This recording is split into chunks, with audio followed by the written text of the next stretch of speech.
Good afternoon, everybody, and welcome to San Francisco, California. I'm Lindy Peters, where today the Fort Bragg Timberwolves are getting set to take on the GalileoLions. Well, this is quite a road trip.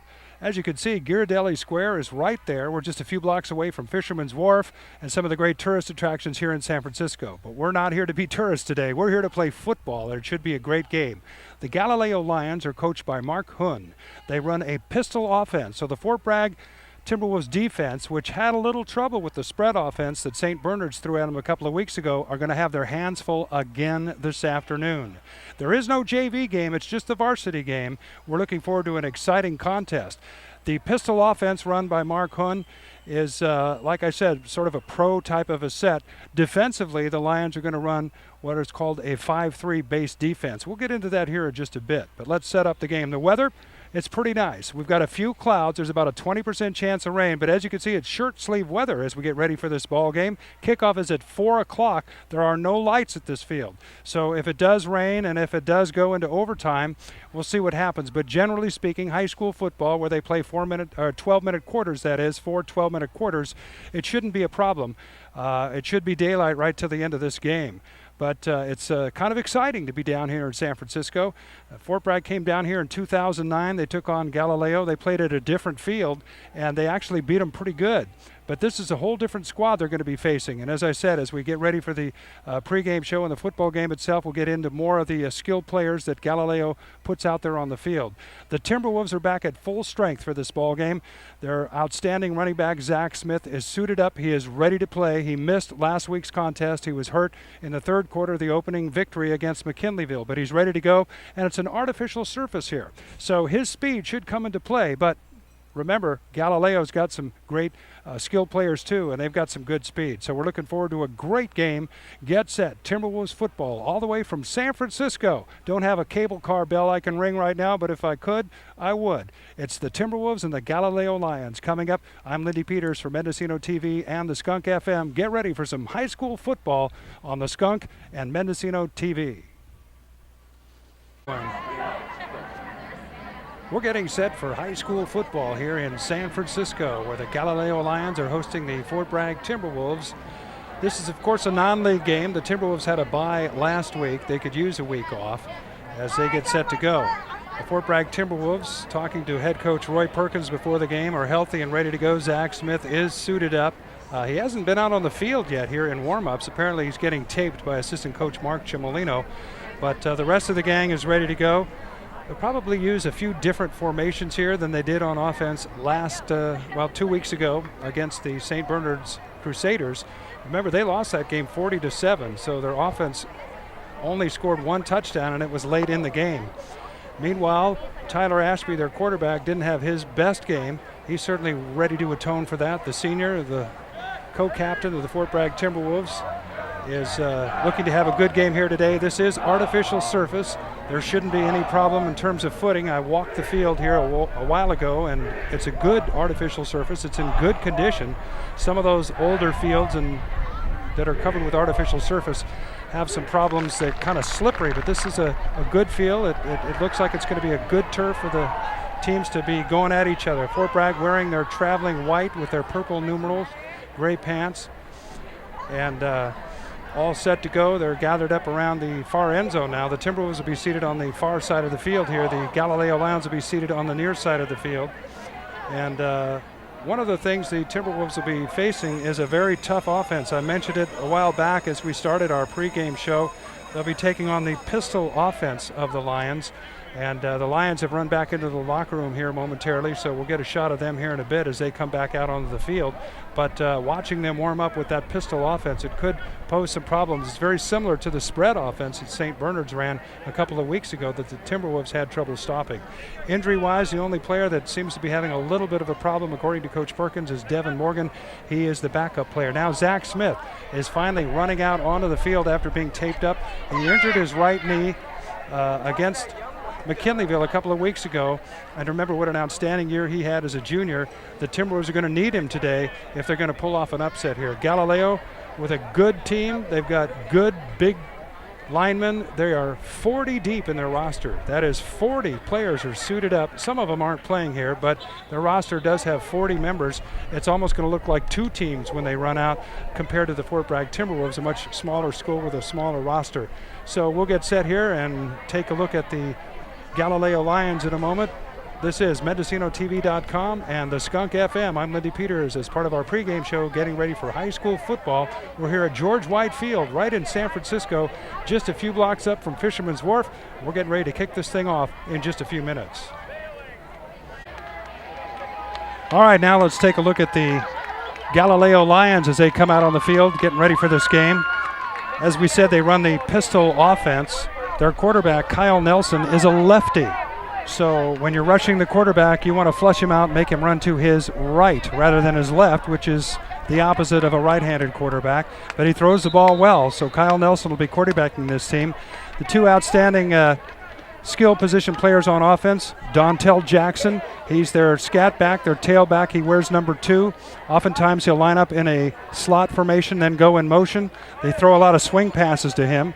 Ronzel Fox, also a good offensive threat with the football, and a wide receiver, Isaac Armstrong, who was a little bit questionable for this game, but it looks like he's going to suit up and play. And then watching their kicker, Yannick Jacobian, before this game, he was kicking field goals from a distance of 40 yards and hitting them with ease. Now, this is artificial surface, as I said. Not only that, this field is very well protected, but also artificially protected.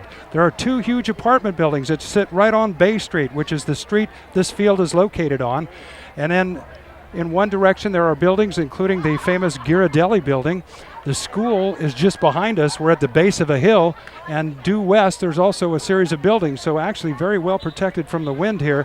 It shouldn't be a factor for the kickers or the throwers or the runners as we get set to go. You can see the captains meeting out there at midfield for the Fort Bragg Timberwolves and the Galileo Lions, and we're getting set to go. There used to be a saying when teams came up to Fort Bragg to take on the Timberwolves, it was, "Welcome to the sticks." Well, today, welcome to the city. A nice day, a few clouds here and there, but it's a gorgeous day for football. It's afternoon football on a Friday afternoon. I'm Lindy Peters for MendocinoTV.com, and for the Skunk FM, we're rebroadcasting this game on a Saturday afternoon. Head coach Mark Hoon traveling the sidelines, getting his team ready, and of course, head coach Roy Perkins has his team ready to go. So this should be a dandy as the teams are set now at center of the football field over the Lions logo, getting ready for the coin toss with the officials. Fort Bragg and Galileo, they play 12-minute quarters here in high school football. When you face an offense like the pistol offense, the Timberwolves defense will be tested, that's for sure. Talking to Coach Roy Perkins before the game, he will start 2 sophomores on the line, and that could, well, we'll see. That could be a difficult situation as they'll be facing a bigger team and a team that has much deeper, a deeper roster to go from. The Fort Bragg Timberwolves have won the toss. They have elected to receive. Back in the backfield and back returning this week after sitting last week's or 2 weeks ago game off due to his knee injury, Zach Smith. He's suited up. Took him a while to come out. He's got a lot of tape and wrap on his knee. Hopefully it shouldn't pose a problem. It's good to see that they're playing on artificial surface for his first trip back, because it's a soft, springy surface, and he shouldn't have any trouble with the footing slipping as he tries to make a cut. So we're set to go. It's the Timberwolves and the Galileo Lions, the kickoff coming up here. You're watching MendocinoTV.com and listening to the rebroadcast here on the Skunk FM. I'm Lindy Peters as Galileo sends out their kicking team. The Timberwolves set to receive the kickoff. Right now they're gathered around head coach Roy Perkins at about their own 35-yard line as they put their hands in the center and get set to get this thing going. We have a pretty good crowd here, mostly obviously Galileo crowd, but these beautiful apartments that sit right across the field here, boy, if you ever want a nice ticket to a high school football venue, that's it. They have got a gorgeous view. Some of the folks are out on their deck watching this game as we get set to go. Once again, Yannick Jacobian will kick it off. Nathan Johnson is deep for the Timberwolves. Also, Gabe Barra is back with him to receive the kickoff. So here we go. Welcome to MendocinoTV.com and Skunk Radio. I'm Lindy Peters as Galileo kicks it off. It's a deep kick. Over Ibarra's head, back into the end zone and out of the end zone, out of bounds. So the Timberwolves will take it on the 20-yard line. I mentioned Hakobian has a good leg and a strong kickoff there. The Timberwolves start from their own 20-yard line. And again, if you're watching this on MendocinoTV.com, Galileo in the black uniforms with the red trim, sort of an orange trim with the gray numerals. Defensively, they are led by Terrell Jeffrey, who's all over the field from his linebacker position. He's the guy you got to watch for on defense for Galileo. So the Timberwolves start out with Ashby in the shotgun formation, Zach Smith the lone back. Johnson splits left. Now Vaughn in motion splitting right. There's the snap. The give is to Smith, trying the left side. He gets a little bit of a hole. Cuts, breaks one tackle to the 30, and down at the 35-yard line. But a nice 15-yard pickup from Zach Smith to start this game, and his knee gets tested early. So Smith, getting a nice block that time, a kick-out block, was able to cut around the left side and get a first down. The Timberwolves have it 1st and 10. The ball spotted at their own 33-yard line. Just underway here, rebroadcasting this game on the Skunk FM and watching it here on MendocinoTV.com. Wherever you are, you can watch this on any device that streams video. Once again in the shotgun, Vaughn split right, Johnson now left, goes in motion, Smith the lone back, Ashby in the shotgun. Gives to Smith, and he's hit in the backfield this time and is dropped right at the 30-yard line for no gain. Making the stop that time was Victor Ortiz, the defensive tackle for Galileo. About a 3-yard loss. It'll be 2nd down and 13. The ball back at the 30-yard line. This is one of those days where it's a little bit cloudy. The sun will come out for a while, then the clouds come out, but it's beautiful shirt sleeve weather. Ashby this time now with 2 backs behind him, and he's over center. Fakes a handoff and is hit in the backfield. That time it's once again Ortiz gets right through and makes the stop for a loss. And the Timberwolves are moving backwards after that first play. They're back now at their own 27-yard line, setting up 3rd down at about 19. And it doesn't look like Ashby's going to have time to even hand off. After this first couple of plays, the defensive line for the Galileo Lions with a good thrust against the Timberwolves offensive line. So here we go, 3rd down at about 16 now for the Timberwolves. Ashby again over center. Back to pass, short drop. Now he's going to run, breaks a tackle. He's to the 35, cuts outside to the 40. And he's going to be short of the first down at about the 42-yard line, but a nice run by Ashby that time as he's brought down by Jamarl Hilliard-Vasquez and a couple other Galileo Lions. It's going to be 4th down and probably about 2 yards to go. Do the Timberwolves go for it here or call it 1 yard? The ball at the 42-yard line. Coach Perkins thinking it over across the sideline now, yells something out. And it looks like the Timberwolves are going to go for it with the ball on their own 42-yard line. Try and keep that pistol offense for Galileo off the field. So the Timberwolves will set up on offense with 2 backs in the backfield. Johnson and Smith behind Ashby. 4th and 1. The give is to Smith, and he is tackled. I'm not sure if his forward momentum may have got the first down. He actually hit the line of scrimmage. Let's see where they mark it. They're going to mark it at the 42-yard line, so it will be short of the first down. So the Timberwolves, well, they're going to call for a measurement here, but from my vantage point, and I'm guessing, it looks to me as though they are short by about a half a yard, but the sticks are across the field. They're going to bring them out for a measurement. No, they're not. Yes, they are. The officials, I thought, were saying Galileo football, but they were just waving the Timberwolves off. The Timberwolves defense is already out there anticipating that this will be short, but let's see.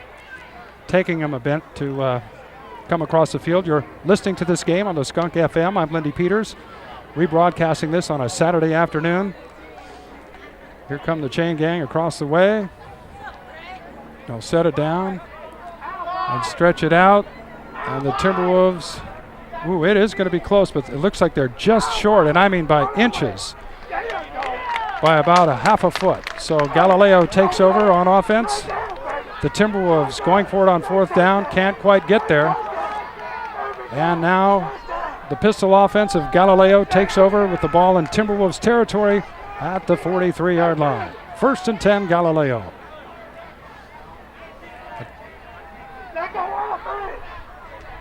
Now Nelson in the slot on the left side is Dontel Jackson. One man split way out left. Also, Isaac Armstrong, they weren't sure whether he'd be ready to go today or not, but he is in the lineup starting on offense, split out here to the right. Now remember the pistol, you got 2 wide receivers. You've got a line that just has 2 guards, a center, and 2 tackles. You've got 2 slot men on either side to start the formation, and 1 back behind Nelson. The lone running back is Ronzel Fox. So the officials have set it up. 1st and 10 now for Galileo. See how the Timberwolves defense. We mentioned Devin Morgan might be under the weather a little bit or hurt a little bit, but he is playing on defense. There's a shotgun. There's the pitch to Fox, and he's hit in the backfield by Zach Smith, and down he goes. As Smith, who is also a force on defense, comes charging from his outside linebacker position and drops him for a loss. Ball marked back now near midfield at about the 49-yard line. So it'll be 2nd down. Nelson, as we said, a lefty at quarterback. Again, 2 men split out to the right, 2 men to the left, the lone back. They give it to him, that's Fox, and he is stopped. A nice tackle by Tyler Ashby. After a short pickup, it'll be 3rd down now at about 16, the ball at the Timberwolves' 47-yard line. I'm Lindy Peters for the Skunk FM at MendocinoTV.com. We're just underway, 1st quarter, 8:47 to go. No score.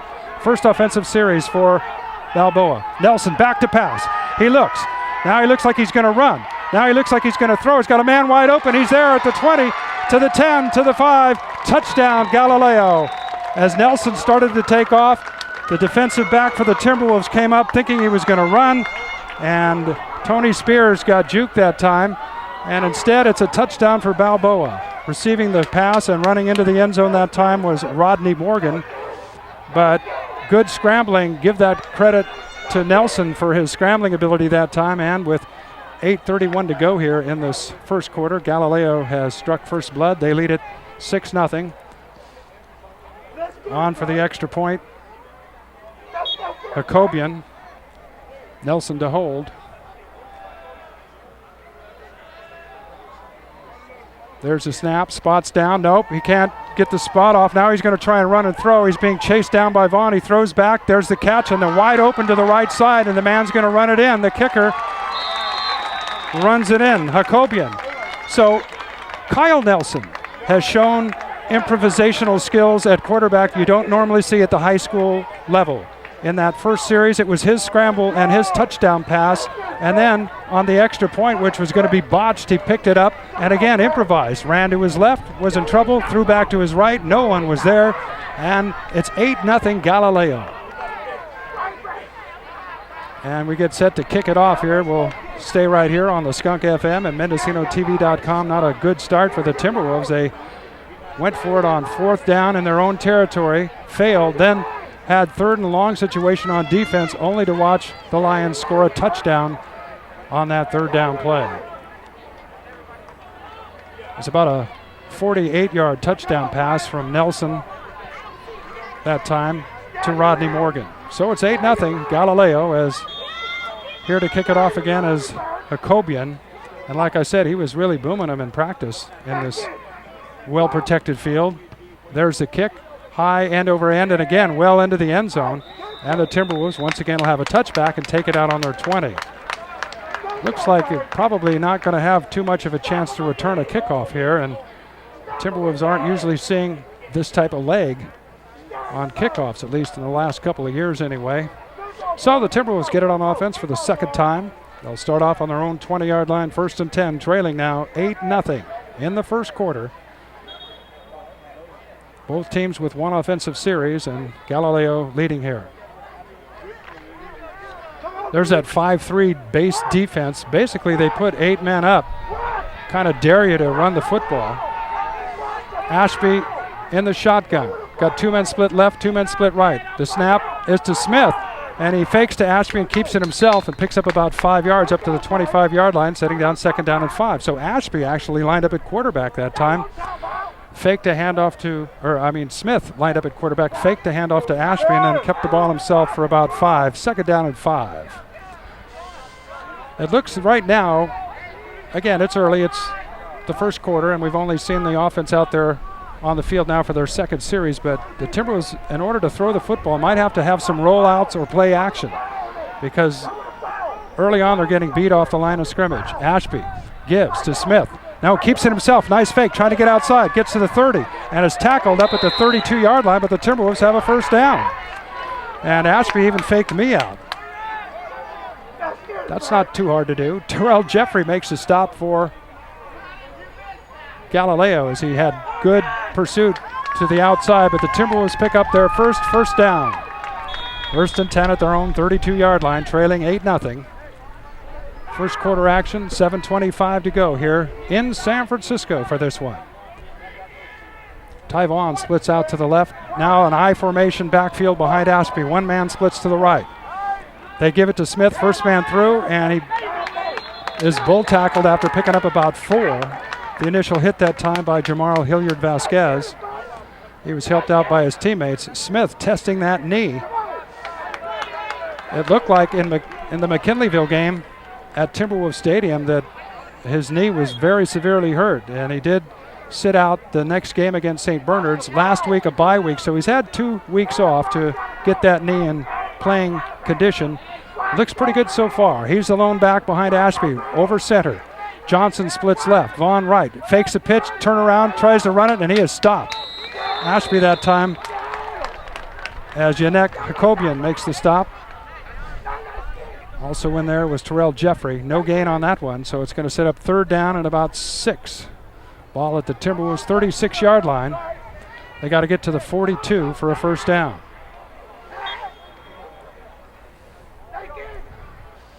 So we'll see what Coach Perkins has up his sleeve on offense this time. Vaughn splits out to the right. Also Shane Tupper out there with him. And a timeout is called by the Timberwolves.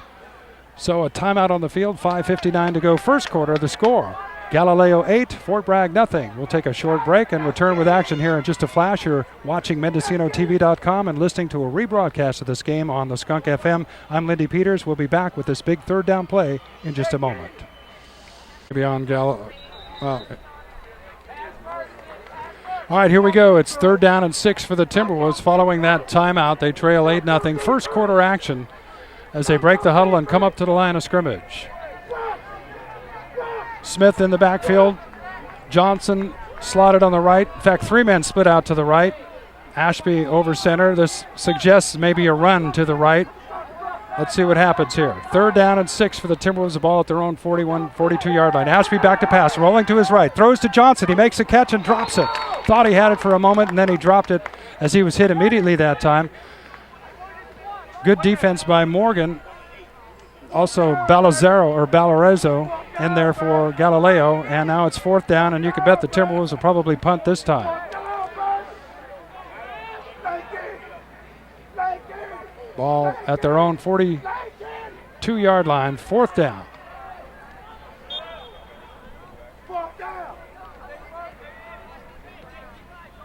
Saunders, the punter for the Timberwolves, River Saunders, back to receive it is Dontel Jackson. Watch out for him. There's the snap. Saunders gets a punt away. It's a low punt. It bounces, takes a Timberwolf bounce, and hits Ibarra at about the 30-yard line where it's downed. So about a 30-yard punt that time from Saunders. If there is any wind, he punted into the wind that time. If the wind favors any field position here, it would be left to right the way the wind is blowing. Although, like I said, this field's very well protected as it sits right here in the middle of some tall buildings just off Bay Street, just a few blocks from Fisherman's Wharf. George White Field, Galileo Academy High School. All right, Galileo leading 8-0, 5:27 to go first quarter, their second offensive series. Here's that pistol offense. 2 men split left, 2 men split right. Nelson in the shotgun. Nelson gives, and a penalty flag stops the play. Somebody must have been in motion that time. Or the official signaling, well, let's see. Over the years, I've given up trying to predict what a call might be before it actually is made on the field. But I would guess some sort of motion penalty. 5 yards are being tacked back against Galileo.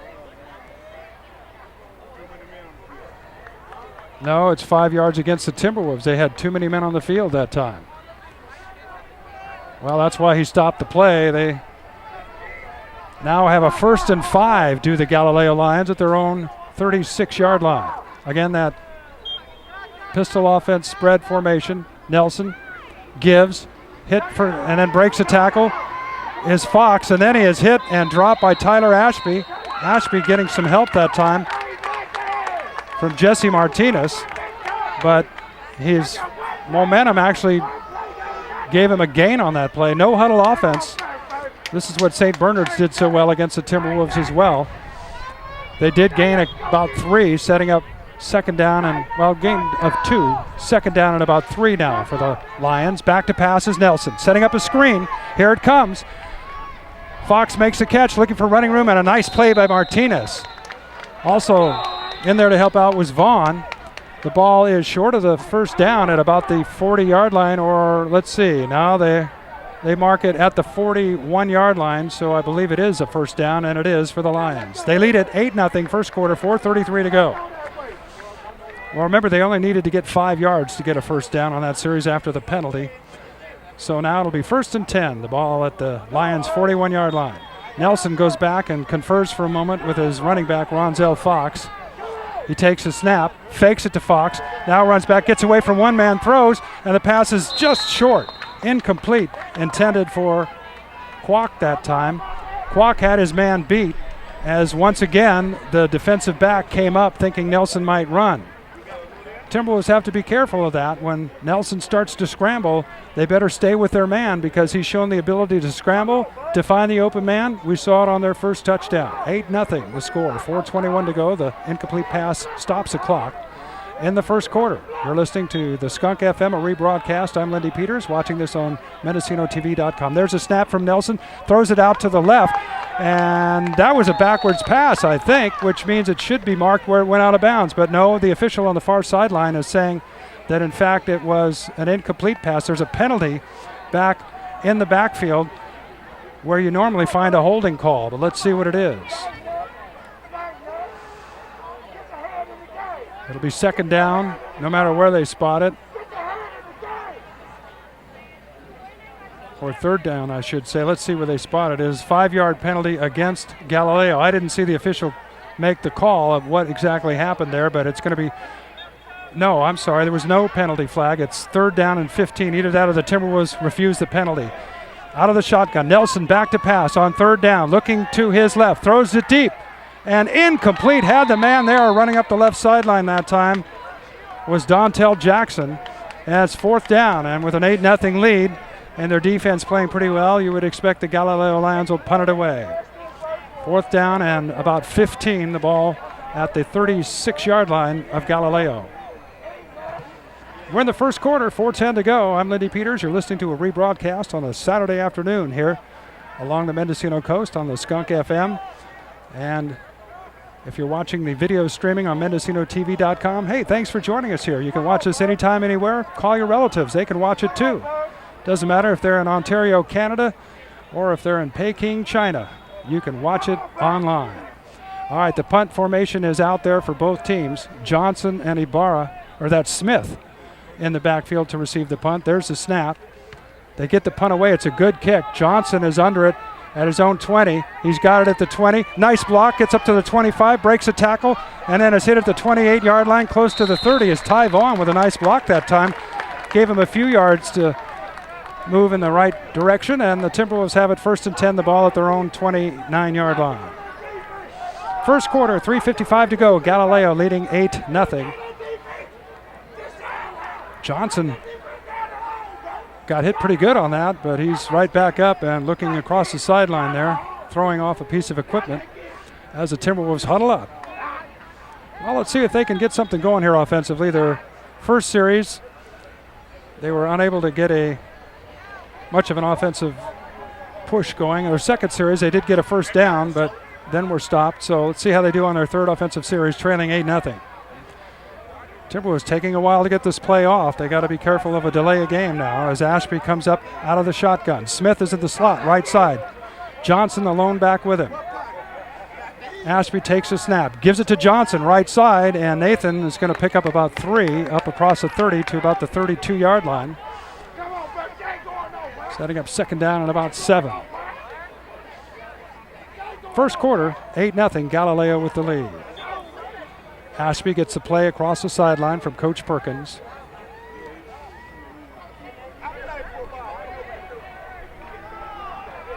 Probably can't hear it, but there's a pep band back behind us. Maybe the Galileo pep band is going to show up here for this football game. All right, second down, and call it 8 to go for the Timberwolves. Johnson comes in motion left to right. Ashby takes a snap, gives it to Smith, trying to try right side. Cuts back one man, cuts by another to the 40, to the 35, to the 50, and out of bounds and hit out of bounds against the fence, though no call is made. And a big run by Zach Smith, able to break a couple of tackles and get across midfield to the Galileo 46-yard line where it's 1st and 10.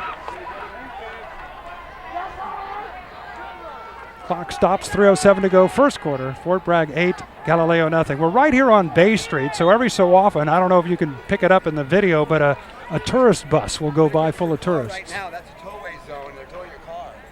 It's 4 o'clock. It's over 4:20. All right. Okay, it's 1st and 10 for the Timberwolves. Ashby gets a snap. And he picks up maybe a yard or two. And is unable to get any more than that. Actually, right back to the original line of scrimmage, where it's going to be 2nd down and 10. The ball at the Galileo 46-yard line. Fort Bragg huddles up, get a play in as Smith brings it in. And the Timberwolves come up to the line of scrimmage, trailing 8-0. First quarter, 3:07 to go. Ashby in the shotgun now. Nathan Johnson split out left, one man split out right. Now he comes in motion. That's Tupper. Smith, the lone back. They fake it to Smith. Ashby fumbles the football and it's picked up. Nice defensive play by Terrell Jeffrey, who causes the fumble and picks it up. I'm in the unenviable position, if you're watching this on MendocinoTV.com, of manning the camera and doing the play-by-play, as our cameraman had to dash off here. So hopefully he'll be back before too long, but a turnover gives the ball to Galileo at the Timberwolves 40-yard line. They lead 8-0, 2:41 to go, first quarter, and up to the line of scrimmage they come in that pistol formation. Nelson, ball on the far hash mark at quarterback, back to pass. The lefty looking over here to his right, incomplete. Pass intended that time for Armstrong, and it'll be 2nd and 10. My apologies again. I am doing the best I can, working the camera and the microphone here. Talk about comboing, as they're calling in the business. When you engineer your own show, we're running the whole thing here right now. So it'll be 2nd down and 10, the ball at the Timberwolves 40-yard line. Again, in that pistol formation, Nelson in the shotgun. The quarterback gives it to Jackson, and he's got big room. He's going to go all the way as he runs it in over the left side. Touchdown, Galileo. Oh, I'm sorry, that was Ronzel Fox. Fox, the ball carrier that time, scoring right across the left side as the Timberwolves defense unable to stop him. So it's now 14-0 with 2:28 to go in this first quarter. And the Lions now set up that extra point with Jacobian, their kicker, wearing number 14 out there, getting ready to try the extra point. Last time, they botched the snap. Nelson, though, the holder, was able to scramble and throw a pass for a 2-point conversion back to the kicker. See how they handle this one. Extra point attempt on the way. There's a snap, there's a spot, there's a kick, it's up, and it is good. So the score with 2:28 to go here in this first quarter, Galileo has the lead, 15-0. I'm Lindy Peters for MendocinoTV.com and the Skunk FM. We're rebroadcasting this game on the Skunk on a Saturday afternoon. And the Timberwolves now with an uphill battle once again. They fell behind early in their game 2 weeks ago against St. Bernard's. They never could quite recover. But sometimes conditioning can help out the Timberwolves in some of their games. So we'll see if maybe they're able to wear down this Galileo Lion team at some point. But right now, Galileo in total control, both offensively and defensively. We're down here in San Francisco. I'm Lindy Peters for MendocinoTV.com and the Skunk FM as Hakobian gets ready to kick it off for the Lions. Back to receive is Johnson and Smith. And there's the kick. And penalty flags go down as the kick sails over Johnson's head and once again is past the end zone. I think the Lions might have been offsides. So they'll bring it back and kick it again. We're in the first quarter, 15-0 Galileo, 2:28 to go.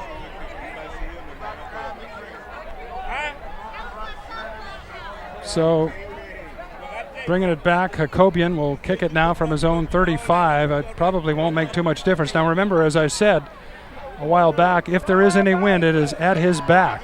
So the Timberwolves will get whatever wind there is in the second quarter. There's 2:28 to go first quarter. They trail 15-0 to Galileo. So Hakobian will kick it off again. Johnson back to receive along with Ibarra for the Timberwolves. And here's the kick. And again, it's into the end zone and out of the back side. So the Timberwolves get a touchback and they'll take it 1st and 10 on their own 20-yard line. Once again, you're viewing this on MendocinoTV.com on the internet. And we're rebroadcasting the game on the Skunk FM. I'm Lindy Peters. The Timberwolves trailing 15-0 as they get it on offense once again, wearing their traveling white uniforms with the gray pants and purple numerals. Galileo High School has really been playing well defensively, led by Terrell Jeffrey. All right, Johnson splits to the left for the Timberwolves. Two men split out to the right. Ashby straight over center. Smith the lone back. He takes the snap. Gives it to Smith, and Smith is tackled right at the line of scrimmage. Ortiz, once again, the first man to hit him, and he's been doing a great job on the offensive line, or on the defensive line, that is, for Galileo. The Timberwolves starting 2 sophomores on the offensive line. So a gain of about a yard by Smith that time. It's going to be 2nd down and 9. First quarter, down to 2 minutes to go, trailing 15-0. Smith with Ashby in the shotgun, the lone back. 2 men split to the right, 1 out here left. Ashby takes a snap. He's going to throw, rolling to his right. He looks, he throws. The pass is incomplete, intended for Tupper. My apologies again. I am running the camera right now. Our cameraman had to dash off, and he is back. So a little bit difficult there if you were watching on the internet for a while, but now we're back. So here we go. First quarter winding down, 1:45 to go. Galileo 15, Fort Bragg nothing. I guess I could say our cameraman had to move the car because it was about to get towed. So that's why he wasn't indisposed with diarrhea or anything. Okay, here we go. Big third down play. Ashby back to pass. Throwing deep. He's got Johnson out here. It's behind him. And incomplete as Dontel Jackson knocked it away. And Jackson that time almost committed pass interference, but it was not called as he had his back to the quarterback and put his hands up above the face guard of Johnson. Had Ashby thrown that ball a little bit further, Johnson looked like he had him beat, although Jackson's got some good speed. So the Timberwolves will have to punt. 4th down and 8, the ball at their own 22-yard line as River Saunders is back in punt formation. And Dontel Jackson will be back to receive. There's the snap. Saunders with plenty of time to kick it. Kicks it, a knuckleball off to the left sideline. Boy, you could really see the wind on that one. So up high, it looks like there is a bit of a wind, and that might have been the reason Ashby's pass fell a little short. But the Timberwolves are going to get the wind here in the second quarter, but there's still 1:39 to go here in this first quarter. And the ball punted out of bounds out here at the Timberwolves' 45-yard line. So a short punt that time, and that gives Galileo excellent field position. They lead 15-0. Armstrong splits out to the right for the Lions in that pistol pro set. 2 men split out to the left.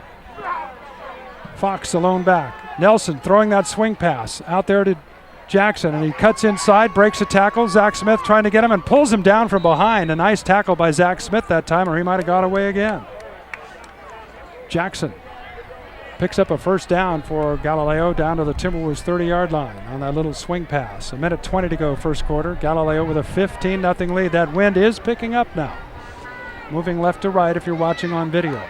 I'm Lindy Peters for the Skunk FM and MendocinoTV.com. And there's a snap and a whistle. I'm not sure the Lions were set in their formation that time. And this time, too many men on the field for Galileo. You can only have 11 out there. Now they've got things straightened out. So a penalty will move them back to the Timberwolves 35-yard line, where it's going to set up. Well, I'm not sure what that penalty was. Where are they going to mark this thing? They mark it at the Timberwolves 32-yard line, so it was a 5-yard penalty, setting up second down and about 12. Nelson pitches. That's Fox. There's a penalty flag as Fox gets around the right side, all the way to the sideline, up the sideline, tiptoeing and out of bounds. Out of bounds at about the 17-yard line, but hold the phone. There might be a penalty flag against Galileo. That penalty flag back where you often see the holding call, and judging from quarterback Nelson's look, and we have an illegal block that time. You cannot block below the knees. A cut block called against Galileo, and that's going to be a personal foul. And with 57 seconds to go in this first quarter, trailing 15-0, the Timberwolves will take it. If their defense can't stop them, maybe the penalties can. So that'll be 10 yards. That's the second penalty on the series, and it's all the way back out to the 43-yard line. So my mistake, it is still first down. No, it is second down. I'm sorry. Second down and about 25 now to go for Galileo. The ball at the Timberwolves 43-yard line. Armstrong split out to the left here. Two men split out, or to the right. Two men split out to the left. Back is Nelson. He gives instead to Fox. Fox on a little draw play is stopped after a pickup of maybe a couple. Ty Vaughn, the initial tackler. Also in there for the Timberwolves that time was Walter Ferreira. So it's going to set up third and long now. The Timberwolves trailing 15-0. 39 seconds to go here first quarter as Galileo is going to try and get another playoff with the wind behind their back. There's the snap. Ashby on a blitz. They're rushing the quarterback. Nelson to his left throws, and the ball is caught. Coming back to make the catch short of the first down that time with a nice catch was Jackson, I think. It's hard to tell Jackson and Fox. One of them wears number 2 and one of them wears number 3, and I haven't seen them play enough. That was Jackson that made the reception short of the first down. And 4 seconds to go here in this first quarter as they're trying to rush off a play here with the wind behind their back. They're going to get it off. Nelson back to pass, setting up a screen, throws. It's tipped and incomplete. The ball at the Timberwolves 30-yard line, and that's the end of the first quarter. It's Galileo 15 and Fort Bragg nothing. I didn't hear a horn or a gun go off, but we'll take a short timeout. You're watching MendocinoTV.com and listening to the Skunk FM. I'm Lindy Peters. We'll return with the second quarter here in just a moment. All right, here we go. Second quarter. I'm Lindy Peters for the Skunk FM. We're rebroadcasting this game on a Saturday afternoon. Thanks for joining us. We're in San Francisco at Galileo High School, where Fort Bragg trails 15-0. The second quarter now, they'll have the wind at their backs. Again, it started off a pretty calm day, but the wind has picked up a little bit. This time a rather odd formation as Nathan Johnson is at quarterback and Ashby is out split to the left side in the slot. Oh, I'm sorry, that's right. Galileo still has the ball. I thought maybe they were going to punt. It is fourth down. And Galileo will punt. No, they're going to run it. Fourth down at the Timberwolves 30-yard line. They need to get to the 20-yard line. They're having some trouble figuring out what down it is, so my apologies. I'm looking at the scoreboard. The scoreboard has third down. The chain gang had second down. Now fourth down, and they moved it the wrong way. It should be 4th and 10. Instead, they're showing 4th and 1 across the way with the chain gang, so we'll get this straightened out. If you watch the chain gang over there, they put the chains the wrong direction. They're going to have to move it the other way. They're waiting for the officials to give them the... It should be 4th and 10. Now they're going to move the chains. There you see across the way. Sometimes I'm right, not always. So 4th and 10, the ball at the Timberwolves 30-yard line. As Galileo will go for it here. Nelson running a smooth offense so far. His team leading 15-0. And the lefty quarterback will run out of the pistol offense in the pro set. Nobody behind him. Only a 5-man line. You got 2 guards, 2 tackles, and a center. But the Timberwolves have not put too much pressure on Nelson. And when they have, he's scrambled and made big plays. This time he tries to draw the Timberwolves off sides and is successful. As they go on this on the hard count that time, that'll be 5 yards back to the 25-yard line. 5 yards forward, I should say, setting up 4th down now and 5. Ball will be marked at the 26-yard line of Fort Bragg. And since the ball was never snapped, no time ran off the clock. Remember, they play 12-minute quarters here in high school football. 15-0. We're just beginning the second quarter now with Galileo out in front. Nelson in the shotgun for the Lions. He's back to pass. Now he's getting some pressure. He rolls to his left. He's throwing to the end zone. Got a man there. Touchdown, Galileo. And once again, Nelson with a good pass that time as he found his man open. That was Todd Holland who made the touchdown catch in the left corner of the end zone. So it's now 21-0. First play of the second quarter, and the Lions all over it here so far.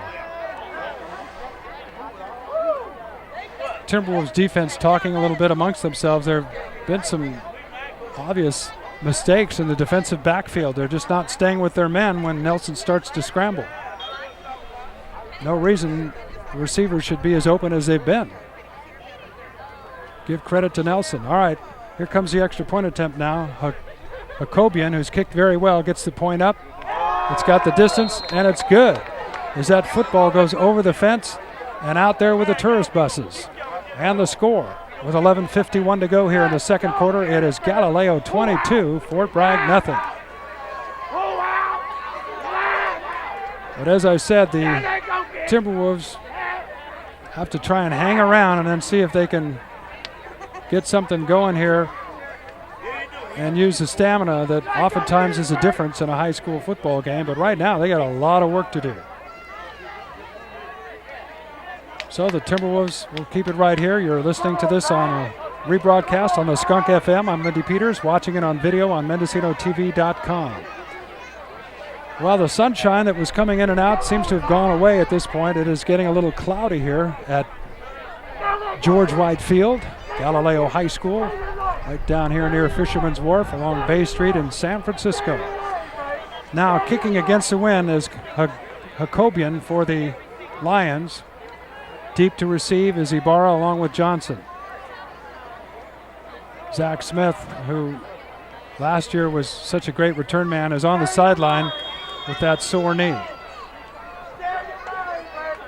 All right, Jacobian to kick it off. And he kicks a short little kick. It's taken by Ashby at the 30. Cuts by one man to the 35, up the left sideline to the 40, and finally driven out of bounds across the 40-yard line up to about the 43-yard line. So the Timberwolves with good field position as a pooch kick that time by Jacobian, but a nice run back by Ashby. So the Timberwolves have it 1st and 10, the ball at their own 43-yard line. Well, let's call it the 42-yard line where they mark it.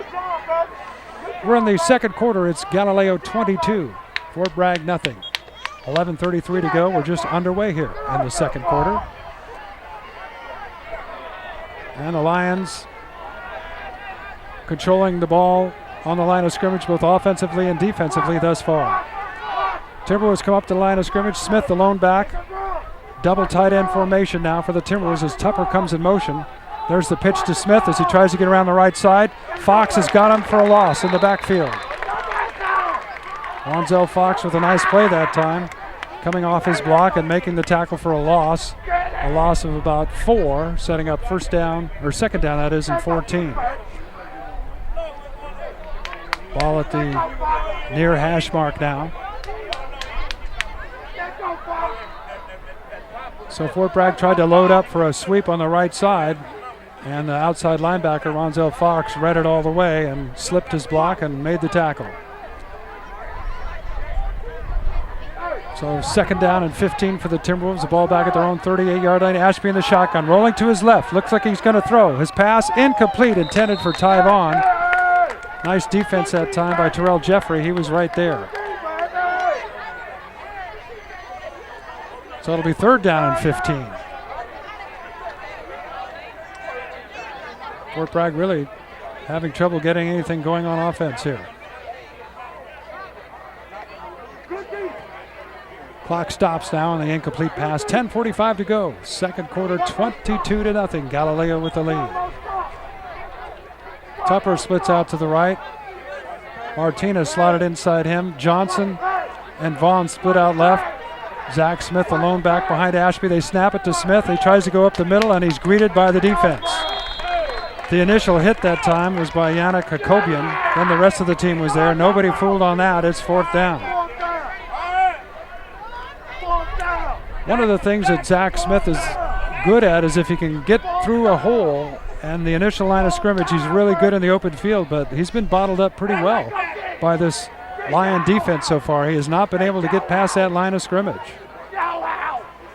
So River Saunders will punt now. And Dontel Jackson back to receive. There's the snap. Saunders gets the punt away. Jackson comes up and makes the catch at his 28-yard line, cuts to the left sideline. He's got some room to the 30, to the 50, to the 45, to the 40, and out of bounds at the 32-yard line. So once again, good field position for Galileo as the Timberwolves trot back out there on defense, trailing 22-0. 10:15 to go here. Devin Morgan seems to be holding his right arm there a little bit on defense. The defensive backfield for the Timberwolves have been burned by quarterback Kyle Nelson of Galileo here so far. And here's that pistol pro set. Nelson in the shotgun, takes the snap. Pitches to Fox. Fox trying the right side. Now he cuts back left. He's got some room. He's across the 20, down to the 15, down to the 10, to the 5. Touchdown, Galileo.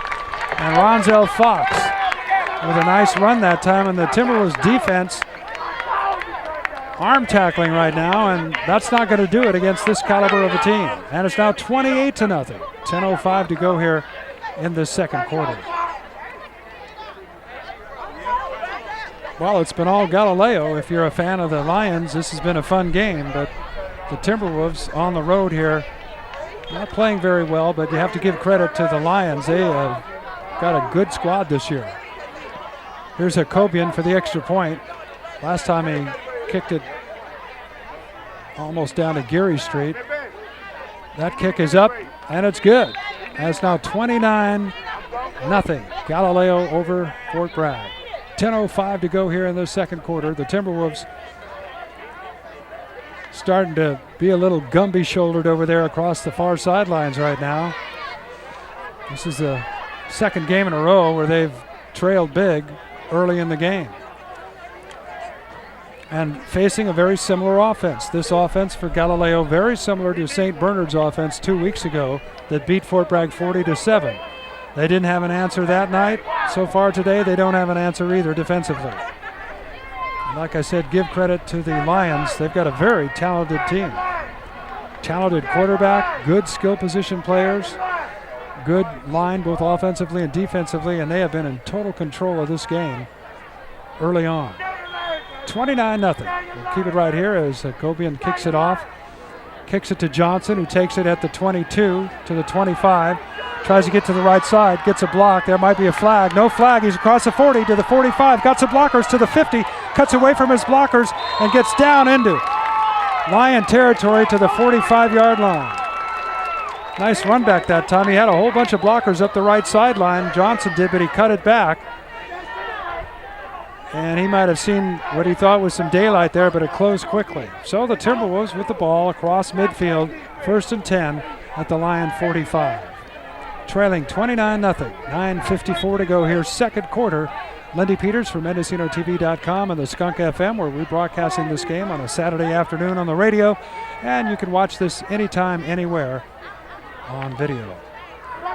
Just go to online to MendocinoTV.com. All right, here we go. Ashby in the shotgun. Smith the lone back. One man splits left, one man splits right. The Timberwolves jump. And it'll be offsides, although Galileo jumped on the hard count, but they're going to call it against the Timberwolves, I believe. That's a offsides penalty or procedure call, illegal motion. 5 yards going the other way, and the Timberwolves back to the 50-yard line. 1st and 15. Almost looked like Galileo jumped offsides on the hard count, made contact, and then the Timberwolves moved. But that's not what the officials saw. So trailing 29-0, the Timberwolves up to the line of scrimmage. Johnson splits out to the left, Tupper splits out right. Ashby with Zach Smith behind him. And again, the Timberwolves move offsides. And now they're looking at each other, shrugging their shoulders, and this is exactly what happened at St. Bernard's 2 weeks ago. It's like they're just not on the same page. So 5 yards back the other way. 1st and 20 now. They haven't even run a play on this offensive series, and they've managed to lose 10 yards. Got to be frustrating for Coach Roy Perkins. He does a great job preparing his team, but he can't get out there between the lines. And frustration starting now to take hold of the Timberwolves. So let's see if they can get this play off. Same formation. Tupper from the right to left goes in motion. There's a snap. The give is to Smith, and he's got 2 men to beat, and he can't beat either one of them as he's hit in the backfield initially. That was Marvin Pereira who hit him initially, and then he was finished off before he could get outside. So another loss, and the Timberwolves all the way back now to their own 42-yard line. Remember, they had it at the Lions' 45-yard line to start this series. So 2nd down and about 23 now. 9:20 to go. We're in the second quarter at Fort Bragg trailing 29-0. Tupper splits out to the right. Johnson splits out left for the Timberwolves. Ashby back to pass. Looking to his right. Throwing deep. Lets it go for Tupper, and it's intercepted. Up to the 30, to the 35, to the 40, across midfield to the 40-yard line where Costello makes a tackle at the 35-yard line of Fort Bragg. Ashby threw that ball up in the air for grabs, and it was picked off by Dontel Jackson. And trailing 29-0, the Timberwolves watch the Lions offense get back out on the field. Deep in not deep in Timberwolf territory, but down at the 35-yard line, I believe. But wait a second. Not sure why they're bringing this back. Did his knee hit the ground, or what do we got? Oh, we got an illegal block in the back after the interception. So Galileo retains possession of the football, but just as I mentioned, they'd have it deep in Timberwolves territory. It's coming back following the interception, a block in the back. Moves it 10 yards from the spot of infraction, which must have occurred at about the 40-yard line. So it'll be 1st and 10, Galileo now at their own 30-yard line. So about a 35-yard difference in field position after that penalty. So here's that pistol offense or the spread. Nelson out of the shotgun. The lone back there is Ronzel Fox. He's had a big day already. Nelson takes the snap, dropping back to pass, looking to his right. Now he starts to scramble. There's a hold, and the referee saw it. Now, after he scrambles, he's going to throw. No, another hold. He's still scrambling back to his 10-yard line. Now he throws, and the ball is incomplete near midfield. I saw 2 holds. Take your pick.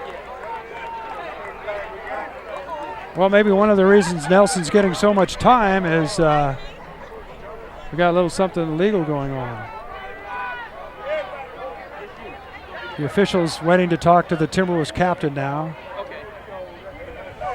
One hold occurred at about the 15-yard line. Nelson, boy, he can scramble. He is elusive and tough to catch. But it's even tougher to catch him when you're being held. And he was about to be sacked at that time. on one of those holding penalties. We're in the second quarter, 29-0. Galileo leading the Timberwolves. We got 8:31 to go. A lot of time left in this game. So it's an illegal block in the back that's refused. And a holding call that they're going to accept. Oh, they got 3 penalties, a holding call and a blocking below the knees. That's the second blocking below the knees. That's the one the Timberwolves are going to accept. So let's see where they're going to spot this. Doesn't seem to matter where the Lions have the football. They're in scoring position so far today. All the way back inside the 10-yard line down to their own 8. Well, let's see if the Timberwolves defense can pin their ears back now and fire up a little bit. The ball is spotted at the 8-yard line. They have to get across the 40 for a first down, so first down and 32 for Galileo. Nelson with that pistol offense, 2 men left, 2 men right, Fox behind him. He gives it to Fox, right side, cuts to the outside, he's got some running room. He's off and running across the 20 to the 26-yard line where he's finally dropped. That time for the Timberwolves making the tackle was Raymond Ritchie, but not before a nice gain and another penalty flag. Holding against Galileo. So that play will come back. 29-0 the score. I'm Lindy Peters for the Skunk FM, rebroadcasting this game on a Saturday afternoon here in Mendocino County.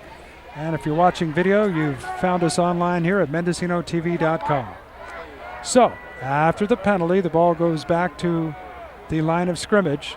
Remember, a holding penalty on a running play is marked off from where the infraction occurred. So it's still first down, and it's still 32 yards to go. Basically, the ball back to where the last play started. Nelson at quarterback. The lefty takes a shotgun snap. Back to pass. He's looking, he's throwing deep. And Johnson knocks the man down. There's pass interference. So it's become a series of penalties that time as Nathan Johnson, Todd Holland was running the post pattern, and just when he made his cut, Johnson ran into him. I don't know that that was so intentional as the way they ran into him. 7:55 to go here in the second quarter, 29-0, and this time the penalty is going to be against the Timberwolves. Pass interference.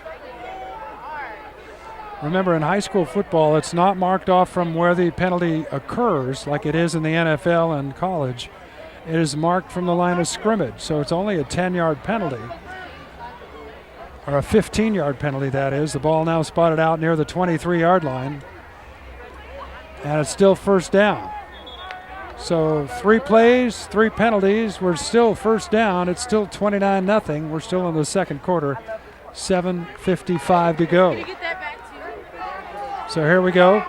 Fox, the lone back behind Nelson in that spread offense. The pitch is to Fox. He comes around the left side this time. Cuts back away from Ty Vaughn, and Vaughn sticks with him and makes the tackle. Nice tackle by Vaughn that time. We got some help from Walker Ferreira. And also Brett Giacomelli in there. So it's second down, little or no gain that time. About second down and 18 for Galileo. The ball at their own 21-yard line. This time, man comes in motion. They give to him around the right side, and he is dropped by Zach Smith, who shed his blocker nicely that time. Rodney Morgan trying to block him. He shed him and made the stop. So Dontel Jackson with not much of a gain that time. Setting up third and long now. Ball at the 18-yard line. Galileo leading 29-0. But deep in their own territory on a third and long. Now's when the defensive backs have to stay with their men. Nelson back to pass. Looking out here to his left. There's a penalty flag. Nelson with a lot of time. Then he gets away. Moving to his right. Throws. Has a man there. Makes the catch at the 36-yard line. Up to the 40, but short of the first down. But a penalty flag down on the play. About where holding is usually called. And another chop block. A block below the waist or below the knees called against Galileo. Now, if this was a close game, these penalties would really be causing some frustration for Galileo, but leading 29-0. it's almost sort of an annoying bother rather than much of a difference in the game so far. So Fort Bragg, Tyler Ashby comes up and he's going to take this penalty. He's got to. It would set up 4th down and about 1 at the 39, or 3rd down and long. And coming off the field is Rodney Morgan for Galileo. I'm not sure what happened that time to him.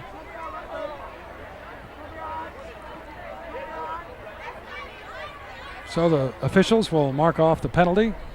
Should be 10 yards in the right direction. I'm Lindy Peters once again for MendocinoTV.com and the Skunk Radio. We're rebroadcasting this game on a Saturday. The 10-yard penalty again, well behind the line of scrimmage, because what Nelson does when he scrambles, he goes way back and then starts running around, and if you're holding for him, you're usually holding back close to where he is. So from the spot where the penalty occurred, it's all the way back to the 9-yard line, setting up 3rd down and about 31 yards to go for a Lion 1st down. They're back near their own end zone now. Nelson back to pass. He's in his end zone, throws. It's caught by Fox. Fox gets a block, and Smith trying to chase him down. He gets away. He's up the sideline to the 30, to the 35, to the 40. One man to beat, and Tyler Ashby with a touchdown-saving tackle. At about the 41-yard line, otherwise Fox was going all the way. He's already been to the house a few times. 29-0 the score, 6:23 to go in the half. You could tell Zach Smith's knee is not 100% because he got beat by Fox and then tried to chase him down and couldn't get him. Fox broke away. Ashby came across the field with a good angle pursuit and made the tackle. 1st and 10 though after 3rd and 31. Ball at the Timberwolves 41-yard line. Nelson back to pass. Short pass, man wide open. That's Jackson, and he's going to cut left with one block into the end zone, touchdown. And the defensive backs for the Timberwolves almost look as though they didn't show up. I don't know what kind of patterns these guys are running and how they're getting so wide open, but that time no one covered that was Dontel Washington. No one covered, or Dontel Jackson, I'm sorry. No one covered Jackson, and all he needed was one block to get to the end zone, and he got it. It's now 35-0.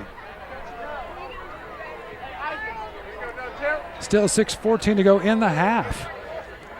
Here comes the extra point attempt now. Hoboken's kick is up, got the distance, or Hagobin that is, and it's good. So it's 36-0 with 6:14 to go in the half. It's all Galileo. I'm Lindy Peters for the Skunk FM and MendocinoTV.com. We'll be back with the kickoff here in just a moment.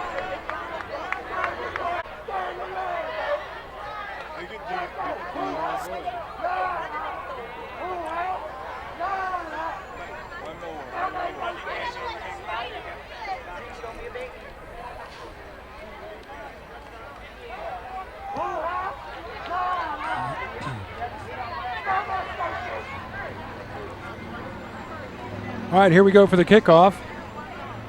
As Kobian gets ready to kick it off to the Timberwolves, who trail 36-0. Still 6 minutes to go in the second quarter.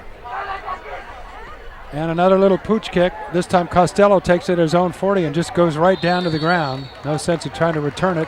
That's good field position right there. So the Timberwolves will have it 1st and 10 at their own 40, unable to generate much of an offense. It's been all Galileo here. I did ask Coach Perkins before the game what kind of talent Galileo had. I hadn't seen any film or read anything about them other than what you could find on Max Preps, and he said they're good. They're going to be good. And he was right. They're good. 36-0 the score. Timberwolves trailing. Tupper splits out here with Vaughn to the right. Also Tony Spears slotted inside of him. Ashby at the shotgun, back to pass. Getting some pressure, tries to get away, and he does. And his pass is incomplete. Nice elusive work by Ashby that time. Or I'm sorry, that's Costello at quarterback now. So used to Ashby being out there, Costello in there at quarterback. He goes over to the sidelines and comes out of the game.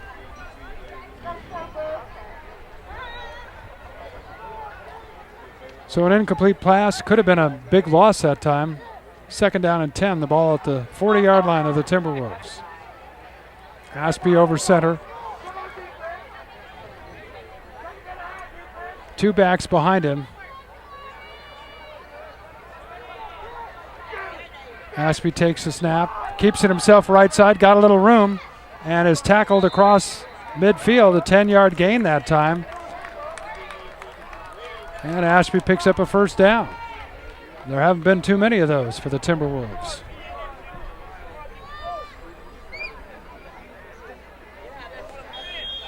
So 1st down for Fort Bragg, the ball just across midfield.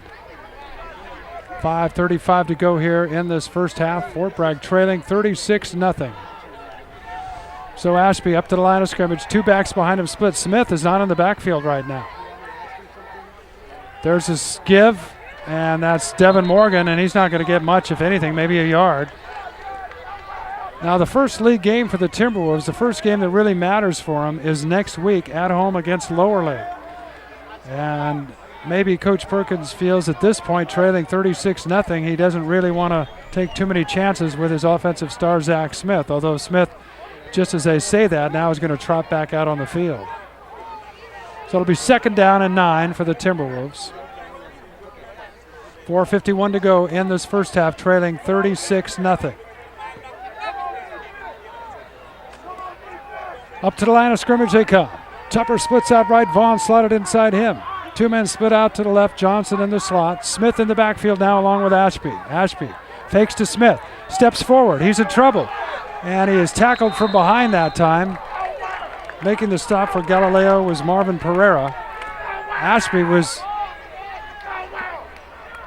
doing the best he could. He actually may have gained a yard on that, although strictly on his 2nd effort that time, setting up 3rd down and about 8. Timberwolves call a timeout. 4:08 to go in the half, trailing 36-0. We'll take a timeout to score. I just said it. Galileo 36, Fort Bragg nothing. I'm Lindy Peters for the Skunk FM, rebroadcasting this game on a Saturday afternoon. And you're watching via the internet on MendocinoTV.com. We'll be back right after this timeout. All right, following the timeout, we're ready to go back to action. Fort Bragg trailing 36-0. 4:06 to go in the half. You're watching this on MendocinoTV.com and listening on the Skunk FM on a rebroadcast. I'm Lindy Peters, and here we go. Ashby at the shotgun formation now. Takes the snap, and it looked like Galileo jumped. Maybe they were drawn, but let's see what we got. The linesman threw the flag. Nope, the Timberwolves drew him off. So instead of 3rd and 7, it's going to be 3rd down and about 13 now.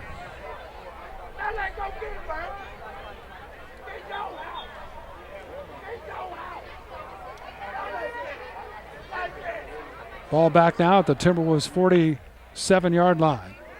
4:04 to go in the half, 36-0. It's all Galileo here so far. So here's the 3rd down play. Ashby in the shotgun. Whistle blows, and action is stopped. Something on the field.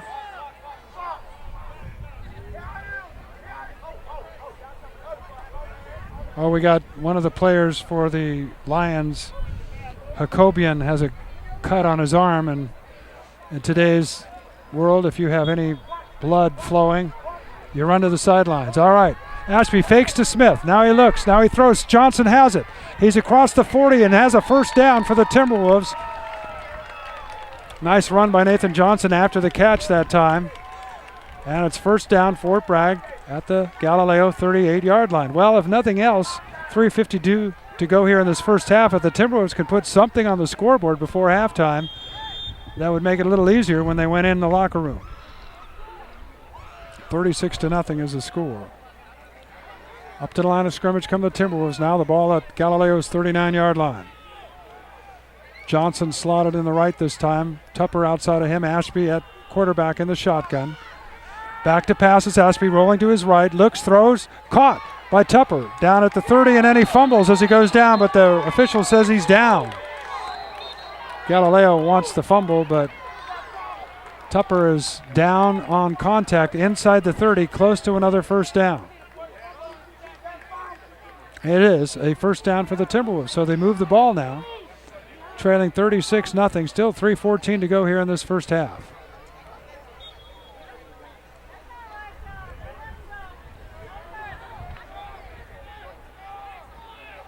Timberwolves now break huddle, 1st and 10. The ball at the 29-yard line of Galileo.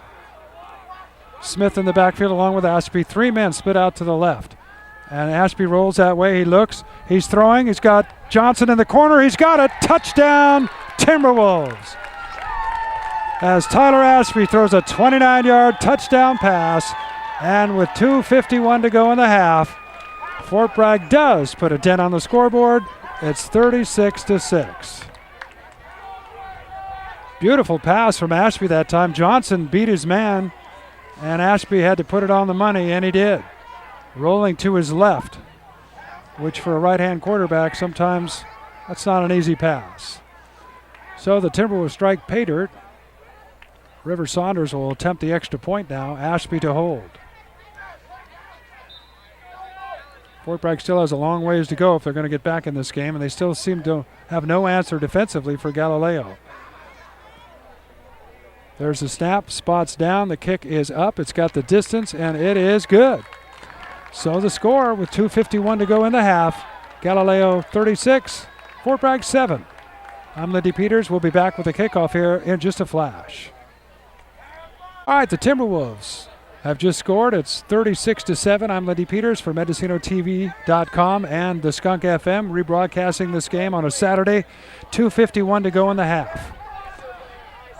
Saunders to kick it off. We're getting some sunshine now. I mentioned it had clouded up a bit, but getting a little sun. A big freighter goes by in the bay outside. We got an ocean view here. We're just a couple of golf shots away from the bay itself at this football field. Right up from Fisherman's Wharf in San Francisco, home of the GalileoLions. All right, Saunders to kick it off. It's an onside kick, and it's taken by the Lions. Fielded at the 47-yard line. Willie Taw gets the kickoff. He probably doesn't see too many kickoffs come his way, but he did there.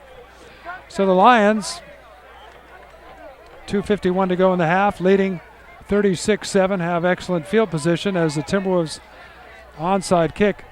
That was kind of a little high onside kick, a little kick in the air where you try and run under and maybe catch the ball. Sometimes the best onside kicks, at least in the old days, you kicked it on the ground, and a bouncing football is sometimes hard to pick up. All right, here they come. The Lions on offense. Nelson going to throw again, getting pressure, steps up in the pocket, and down he goes. He's sacked that time. Walter Ferreira sacks him back at the 42-yard line, and the Timberwolves fans who are here have a little something to cheer about. So it'll be 2nd down and 16, and quickly the no-huddle pistol offense comes up. Nelson in the shotgun. 2 men left, 2 men to the right.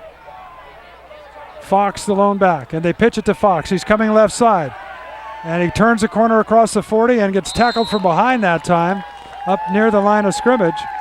Ty Vaughn ran him down, and it sets up 3rd down and about 10. 2 minutes to go in this first half as Nelson, leading 36-7, is trying to run the hurry-up offense. Defensively, the Timberwolves trying to get set. There's that spread offense. Nelson back, got a man open, throw, and caught. Tackle made immediately that time. At least the defender was close to him for one of the few times on a pass. It's Todd Holland.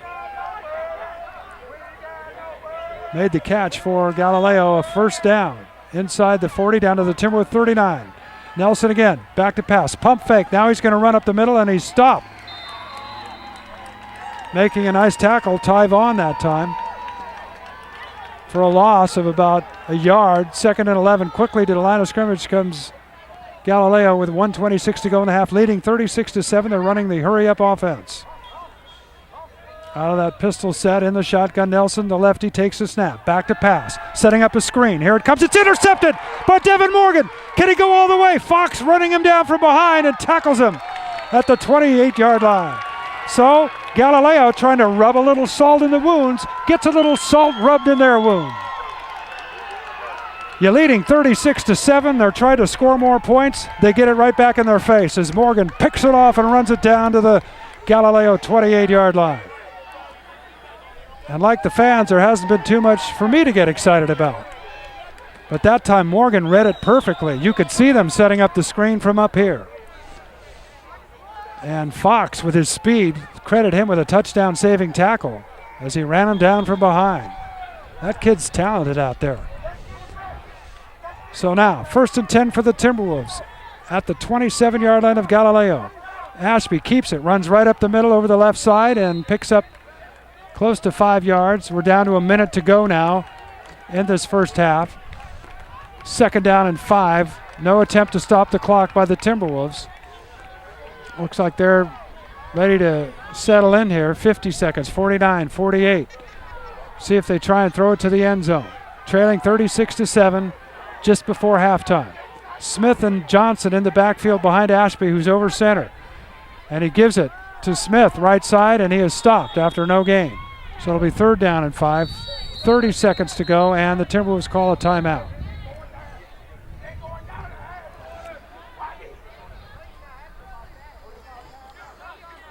So the Timberwolves now trailing 36-7 with a chance here. Call a timeout with 29 seconds to go in the half. They have a chance to maybe come away with some points. They got enough time. If they don't get a first down, the back, or the wind that is at River Saunders' back. He certainly has the leg to kick a field goal from here, if in fact that's what they choose to do if they don't get a first down. It's going to be 3rd down and about 4 as we keep it right here. Coach Perkins out on the field with his teammates, talking things over. So Galileo could have run out the clock. They had it. They had the football. They could have run a few plays, got a couple of first downs, and gone in leading 36-7. But they got greedy, and the Timberwolves now with a chance to make them pay. That's easier said than done against this fine Lion defense. Well, we'll see if Coach Perkins maybe has a trick play or something up his sleeve here. You would expect them to put the ball in the air. So here we go. Tupper splits out to the right. Vaughn slotted inside of him. Strong formation to the right side this time. 2 men in the backfield behind Ashby. He's back to pass. He's looking to his right. He rolls. He throws for the end zone. Vaughn breaking forward. He jumps. He makes the catch. Touchdown, Timberwolves. A beautiful running jumping catch. A penalty flag is down. Right where he made the touchdown catch, a penalty flag is down. It's 36-13 now with 20 seconds to go. And that flag is most likely against Galileo. Maybe the official just, sometimes they'll throw their hat down. I didn't see, or maybe, you know what, that might just be a piece of garbage down there. That's exactly what it is, folks. My apologies. That's some garbage on the field, not a flag. So the Timberwolves get a touchdown. It's 36-13 with 20 seconds to go in the half. That's got to make them feel good. Saunders now to try the extra point. There's the snap. The spot is down. The kick is up. It's got the distance. And it is good. So, a little something to get some momentum to go into the locker room at halftime. The score now, with 20 seconds to go in the half, it's Galileo 36, Fort Bragg 14. Now the Timberwolves just need to squib kick it here and try and keep the Lions from doing anything spectacular here in the last few seconds. I would guess, after what happened last time, that the Lions would not try and put any more points on the board at this point other than a kickoff return. So knowing that, one would think the Timberwolves kickoff here would not be a long, deep kickoff, but something in the neighborhood of a sharp grounder. 36-14, Fort Bragg trailing. 20 seconds to go in the half, but they got a little momentum going now. They have scored the last 2 touchdowns after falling behind 36-0. So Saunders to kick it off.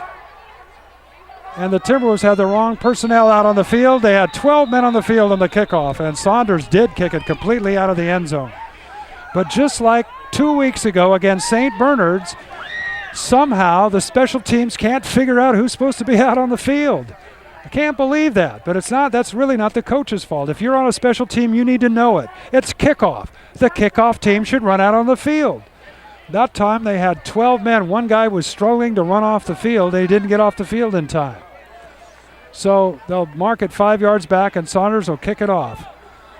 Boy, Saunders did put the boot into that one. I thought maybe he'd try and kick it on the ground, but again, the wind is at his back, and to get the ball up in the air, and you got a pretty good wind behind your back, he kicked it over the goal line into the end zone. But I tell you what, I don't know if I'd kick it to Dontel Jackson, the return man for Balboa right now. Let's see what he does. 20 seconds to go in the half. And he kicks it off again, a high kick, and Jackson's going to return it. He takes it in his own end zone and he downs it. He's not going to return it, so Balboa will have it at their own 20-yard line.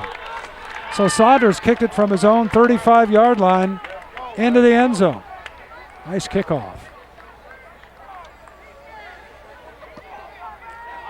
36-14, Galileo leading here. 20 seconds to go in the half. I'm Lindy Peters for the Skunk FM. We're rebroadcasting this game on a Saturday afternoon, and you're watching the video of this game on MendocinoTV.com on your online streaming device. So do they take a knee or do they try and go for it? Well, we're going to find out. There's that pistol formation. 2 men split left, 2 men right, 1 back behind Nelson. He pitches to Fox, and there goes Fox. He's across the 25 to the 30, jukes a man across to the 40 before he's tackled by Ashby. I'm sorry, not quite to the 40, up to the 35-yard line. The clock runs now, 10 seconds to go. The clock will stop with a timeout. And it looks like Galileo is going to take a timeout. So we'll take a timeout right here. 36-14, the Lions over the Timberwolves, 10 seconds to go in the half. We'll stay with you right here. Coming to you from San Francisco this afternoon on a Friday afternoon. Once again, rebroadcasting this on the Skunk FM. And our cameraman and the man from MendocinoTV.com, Terry Vaughn, who had to dash off and keep his car from getting towed, did so and got back. Boy, I was in for a long afternoon if I was going to try and be the cameraman and the play-by-play man, because I'll tell you, my strength is not running the camera. So after the timeout, the Lions set up that pistol offense again. The same formation every play. 2 men left, 2 men right, 1 back behind Nelson, who's been in the shotgun for the entire game. He drops back to pass. He's looking. He's in trouble, and he is sacked by the Timberwolves. Actually, he stepped forward and maybe picked up a yard. That's going to end the first half. No. Galileo calls a timeout with 1.1 second to go, leading 36-14. I don't know what they consider a comfortable lead, but I guess 22 points at halftime is not. So again, we'll keep it right here. Coach Hun on the field for a moment to exhort his Lions here on this. Will definitely be, unless there's a penalty, the final play of the first half. 36-14. Galileo scored the first 36 points. Looked completely dominating, but the Timberwolves came back with 14 of their own here in the last few minutes, including a long touchdown pass from Tyler Ashby to Nathan Johnson and a beautiful catch by Ty Vaughn in the corner of the end zone.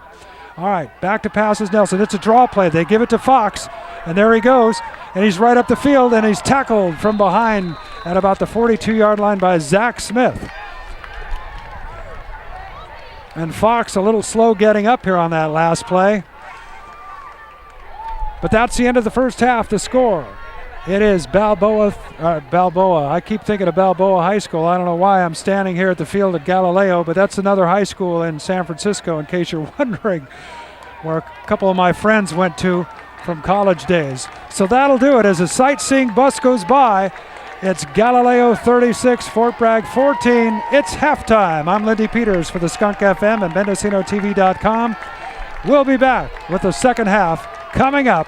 Fort Bragg's got a lot of work to do, but they showed a little something there just before halftime. So stick with us as we'll return with the second half here in just a moment.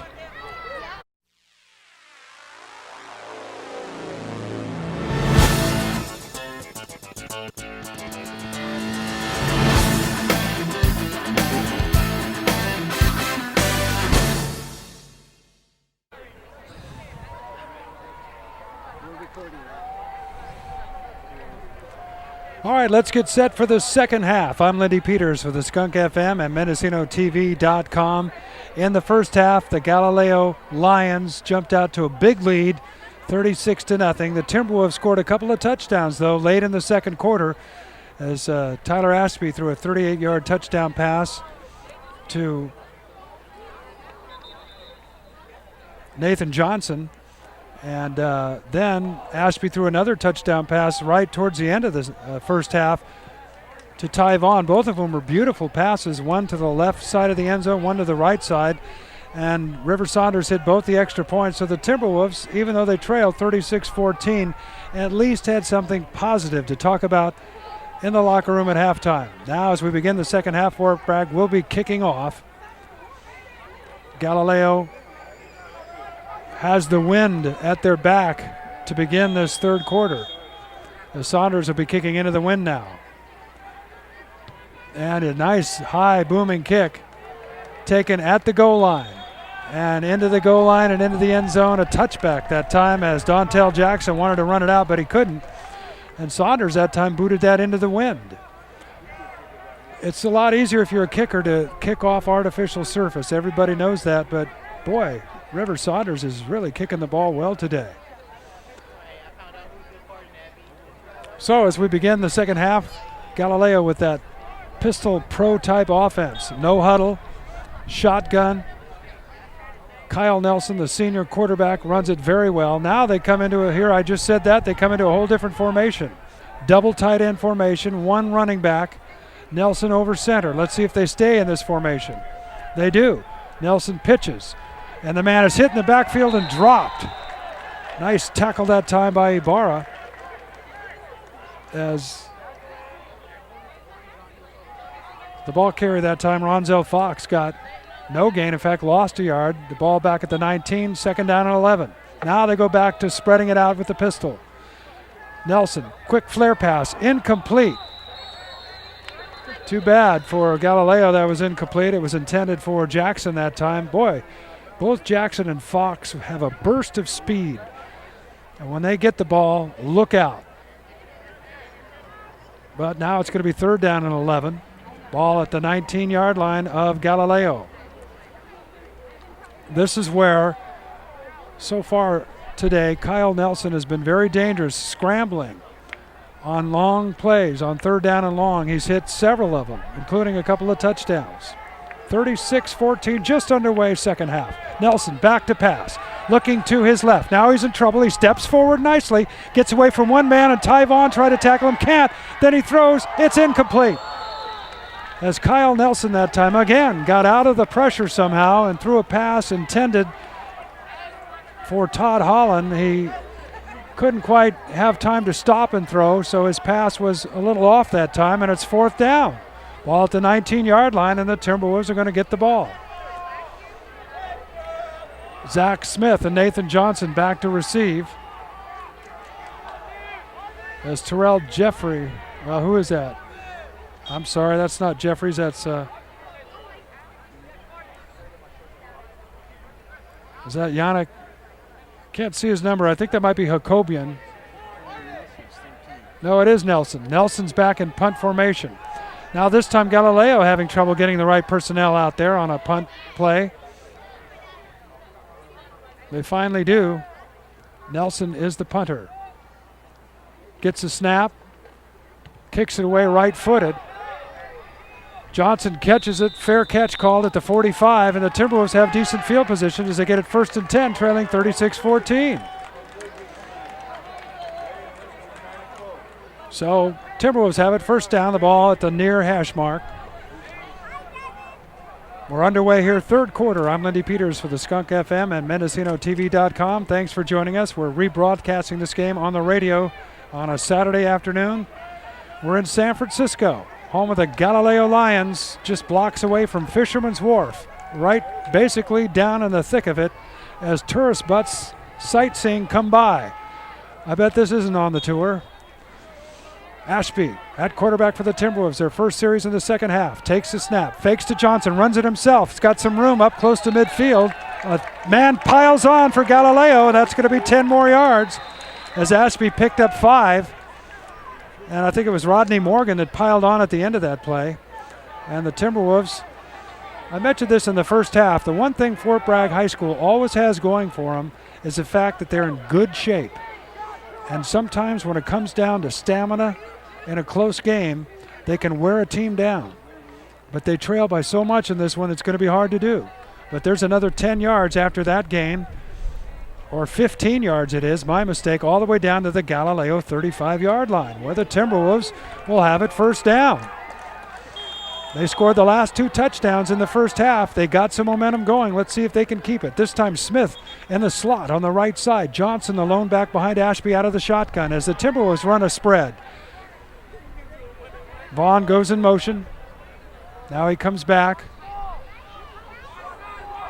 Ashby takes a snap, fakes to Johnson, keeps it, and is tackled down after about a 3-yard gain, down about the 32-yard line as Ashby, basically that was the read option that time, and instead of giving it to Johnson, he ran it himself, but instead of running outside, he ran right off tackle. Picked up about 3, second down and 7. Ball at the Galileo 32-yard line. Tupper splits out right. Smith slotted inside him on the right as again the Timberwolves run a spread formation. Johnson in the backfield with Ashby in the shotgun. Ashby fakes to Johnson, keeps it again right side, and he is tackled by his shoulder pads that time, but he gets across the 30 down close to a first down, down to about the 27-yard line. It's going to be 3rd down and 2. 10 minutes and 11 seconds to go. Third quarter, Fort Bragg trailing 36-14.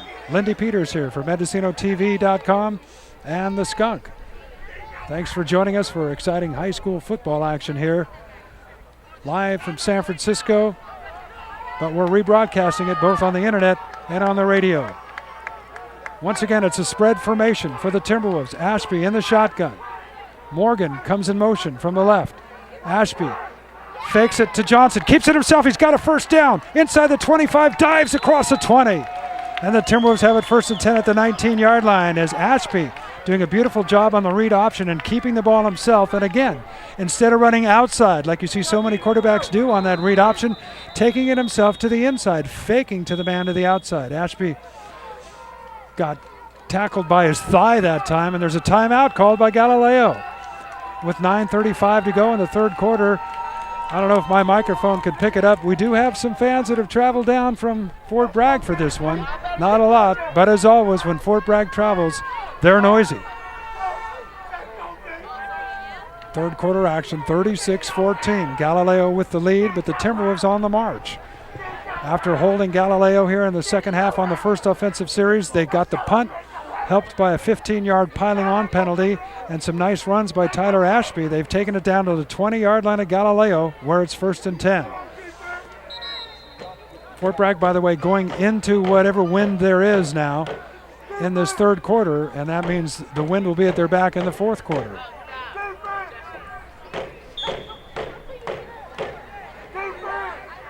Timberwolves are going to need 4 scores to take the lead.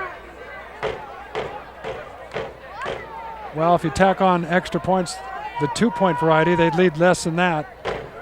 3 touchdowns would bring them right back into this thing. But they're a ways off. They're at the 20. Ashby this time gives it to Johnson, trying to get around the left side, and a nice tackle that time by Jackson of Galileo, or Johnson had some good yards. He did pick up about 4 down to the 16-yard line, trying to get outside. Nathan Johnson that time running around the left. And it's now 2nd down and 6. Ball at the 16-yard line of Galileo. 9 minutes to go, third quarter. We'll keep our eye on the clock as Fort Bragg trails in this one, 36-14. But they're down in the old red zone once again. Tupper splits out to the right. Vaughn slotted inside him to the right. Zach Smith, wide receiver on the left here now. 2 backs behind Ashby. 2nd down. Ashby has already thrown 2 touchdown passes. He's snapping the snap over center. Takes the snap. Rolls to his right. He's in trouble. He gets away. He's got some room to the left. Now he stops. Now he throws to the end zone, and it's intercepted. Just underthrown. Zach Smith was open for a moment, but by the time Ashby saw him and tried to lob it in there, it was intercepted.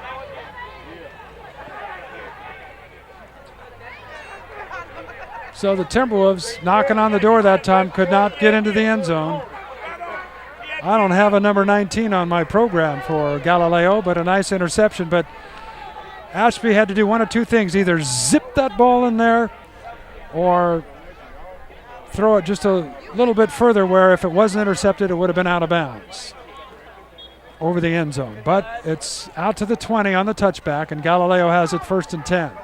So Fort Bragg thwarted on the turnover that time, but boy, it was amazing. Ashby even got away to get that pass off. Here they are in the pistol. The give is to Fox, and here he comes to the 25, to the 30, to the 35. It's off to the races.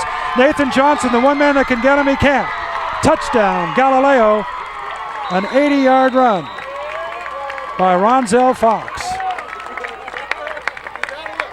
And now it's 42-14. And just like that, your fortunes turn. Timberwolves on the brink of scoring themselves. Watch it go the other way. That's known as the old 12-point swing. Intercepted in the end zone in the first play. Galileo scores a touchdown. Boy, Fox has got some great speed. When he gets outside and gets up the sideline, nobody can get him. Nathan Johnson had an angle, but took the wrong angle that time, and Fox just beat him up the sideline. So with 8:22 to go, third quarter, it's 42-14. Here's the extra point attempt now by Hakobian. The kick is up, and it's good. And Hakobian has put another point on the board. It's 43-14 Galileo. 8:22 to go, third quarter. Lindy Peters from MendocinoTV.com and the Skunk FM will return with a kickoff here in just a moment. All right, we're back with the kickoff now as Galileo has just scored here in the third quarter. 43-14, adding to their lead. Hakobian will kick it off. Deep to receive for the Timberwolves, Ibarra. And I think that's Tadlock back there, although I can't tell on the far side for Fort Bragg. Wind at his back.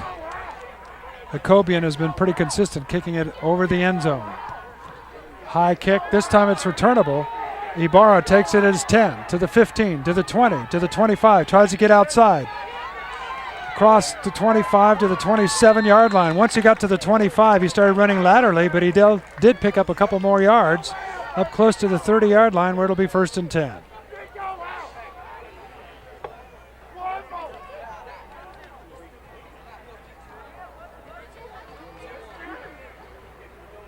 So 1st and 10, the ball at the 29-yard line of Fort Bragg as they trail on this thing 43-14, 8:12 to go, third quarter.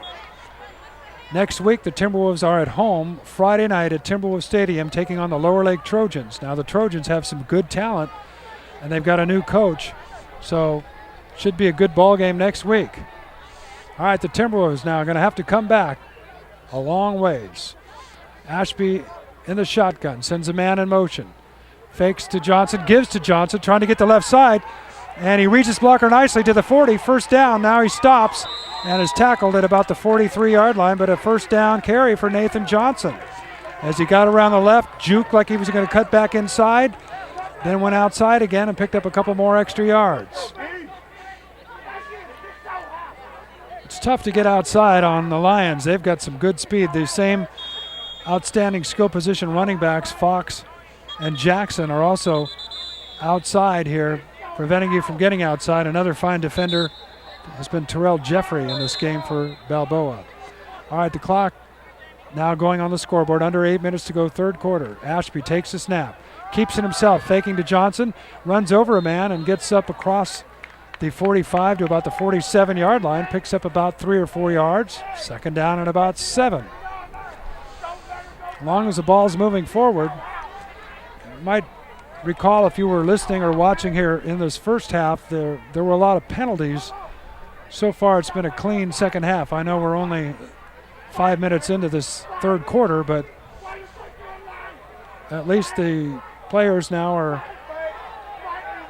behaving themselves. All right, spread formation for the Timberwolves. Vaughn comes in motion left to right.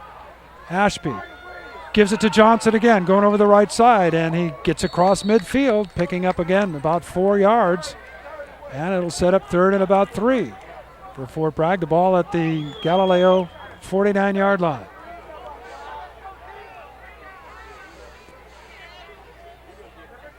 So Fort Bragg fell behind in this game 36-0. Since that time, they've actually outscored Galileo 14-7. It's starting to cloud up here, and I thought I might have even felt a raindrop. About a 20% chance of rain today. Timberwolves look like they're offsides. Morgan, I could see it from here, lined up offside. The wide receiver had his foot over the 50-yard line when the ball, the nose of the football wasn't even on the 50, and his left foot was across the 50-yard line. You got to really be sure you see where that ball is. It's a big penalty because instead of 3rd and 3, it's now 3rd and 8. So that affects your play calling here, and that's one of those mental error type of penalties. You got to see where that ball is when you're the wide receiver, and when it was right on the 50 or just short of the 50, he should have been able to see that. But again, this is high school football.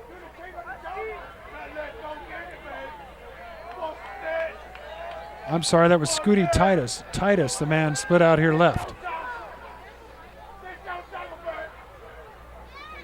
Gets the snap. Pass thrown behind Vaughn. Almost intercepted, setting up 4th down. Vaughn, the intended receiver that time. Titus, again, was trying to line himself up right, asking the lineman where his foot was, and in doing so, he got off the ball slowly, and he was in that pass pattern that time. So the Timberwolves are sending their punt unit out with 6:04 to go, third quarter, trailing 43-14.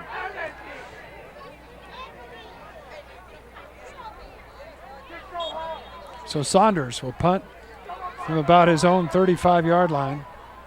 Jackson deep to receive. There's the snap. Saunders gets the punt off. Jackson lets it bounce, takes a Balboa bounce really, it's sort of a lateral bounce, and then rolls inside the 20 down to the 19-yard line. So it'll be 1st and 10 Galileo, the ball at the 19-yard line. And the Timberwolves send their defense out there. They've spent most of this game on the field. Trailing 43-14, running against a no-huddle pistol-type offense, which basically is very similar to the spread that they saw a couple weeks ago against St. Bernard's.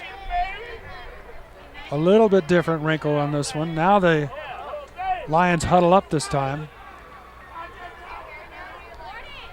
But there's that same formation. 2 men split left, 2 men split right. Out of the shotgun, Nelson, who's done a fine job at quarterback today, gives. And running across the left side, that was Jackson that time, I believe. No, it was Fox. Fox picked up a few yards, maybe about 3, call it 2nd down and 7. Anytime you stop Fox less than 5 or 10 yards today, you're doing a good job on defense. He's been lightning out there. Nelson takes the snap, back to pass, looking to his left, throws, caught, and down goes Jackson as Smith gets on top of him and gives him a little bit of a lick after he was starting to go down at the 25-yard line. No penalty there. And now the no-huddle offense, 3rd down, comes up to the line of scrimmage. Ball on the far hash mark for the Galileo Lions. 5:18 to go, third quarter, 43-14. And there's a penalty flag. And that might be on Galileo. Somebody was yakking at the official there. Of course, no action. Unsportsmanlike conduct against Galileo. So instead of 2nd down and 4, unsportsmanlike conduct, I think, is 15 yards at the high school level, not 10. So it should go way back. Ball spotted at the 27-yard line. I think it should go back inside the 20 to the 17. I mean inside the 10, that is, and it is. All the way back to the 8-yard line. So I just mentioned they've been playing pretty much penalty-free, and that's a big one. And now officials blow the whistle again, stopping action. And we have a timeout. So with 5:14 to go in the third quarter, it's Galileo 43, Fort Bragg 14. It looks like rain is a-coming, getting a few drops here and there. As we'll take a timeout, I'm Lindy Peters for MendocinoTV.com and the Skunk FM, your sports leader in Mendocino County. We'll come back right after this timeout. All right, we're back after the timeout. 5:14 to go, third quarter. Galileo 43, Fort Bragg 14. We're rebroadcasting this game on the Skunk FM. I imagine that unsportsmanlike conduct penalty on Fox. He probably was jawing at the officials thinking, hey, Smith piled on there. That should have been a penalty. Come on, ref, and you can't do that at any level. The ref will throw a flag every time. Talk nicely to the officials, ask them a question, but don't tell them how to do their job. All right, the pitch to Fox in the backfield, and here he comes again. Ashby's got him this time, and he's going to tackle him inside the 10 down at the 6-yard line. So Fox that time trying to get outside where he's been so successful today, unable to do so as Ashby came in, grabbed him by the jersey, and wrestled him to the ground. So it's setting up fourth down and long now. The ball at the 6-yard line, and Nelson, the punter, will have to punt it out of the end zone this time. Johnson and Smith back to receive it for the Timberwolves.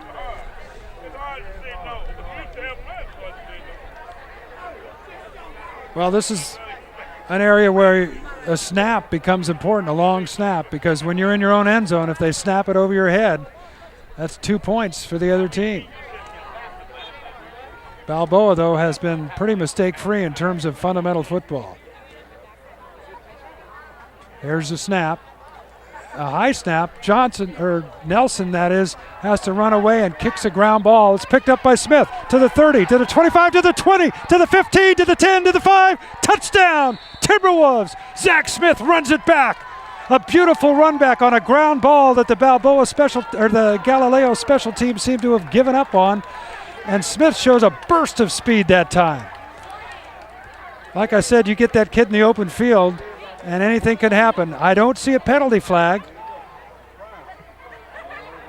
so that counts. It's 43-20 as Zach Smith returns the punt about 35 yards. Nelson, the punter, got in trouble. He ran to his left and punted the ball, and it wasn't a high punt, it was a ground ball punt. Smith fielded the ball on the run, picked it up like a ground ball, and just ran it in with a great open field run, eluding tacklers. He was finally hit at the goal line, but dove across. Touchdown, Timberwolves. And it's 43-20. So with 4:45 to go in the third quarter, Fort Bragg refuses to die. They're going to go for 2 points here. As Ashby lines up with two backs, Titus with Smith the tailback. And it looks like Galileo may have jumped off sides that time. One of their linebackers came up. And unless Fort Bragg drew them off, that'll bring it a yard closer.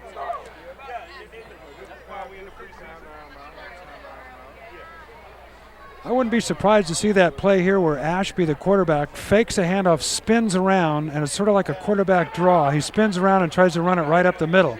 And if the defenders go for the fake, oftentimes he's able to get a few yards. And that's all they need now. The ball at the 1 yard line, trying for a 2-point conversion, trailing 43-20.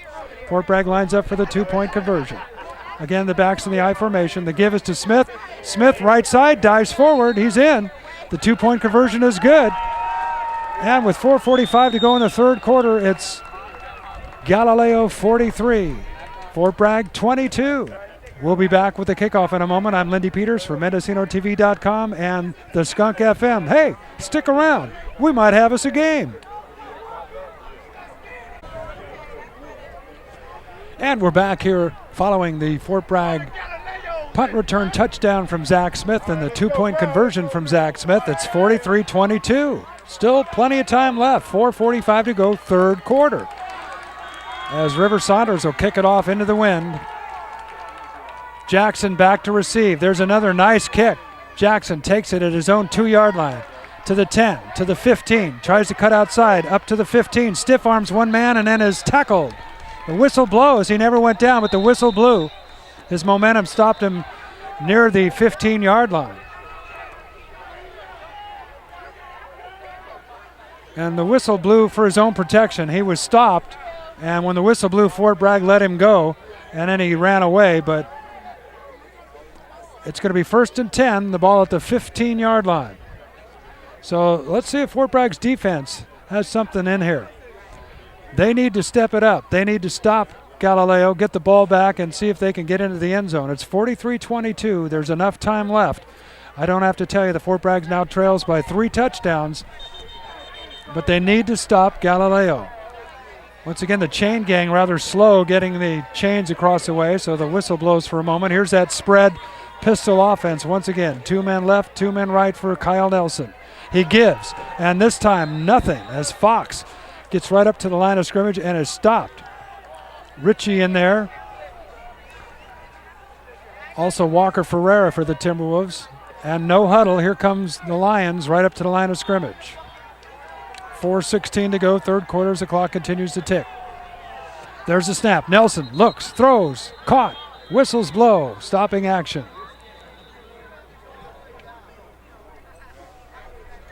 And I don't know if there's a flag. I don't know what happened there.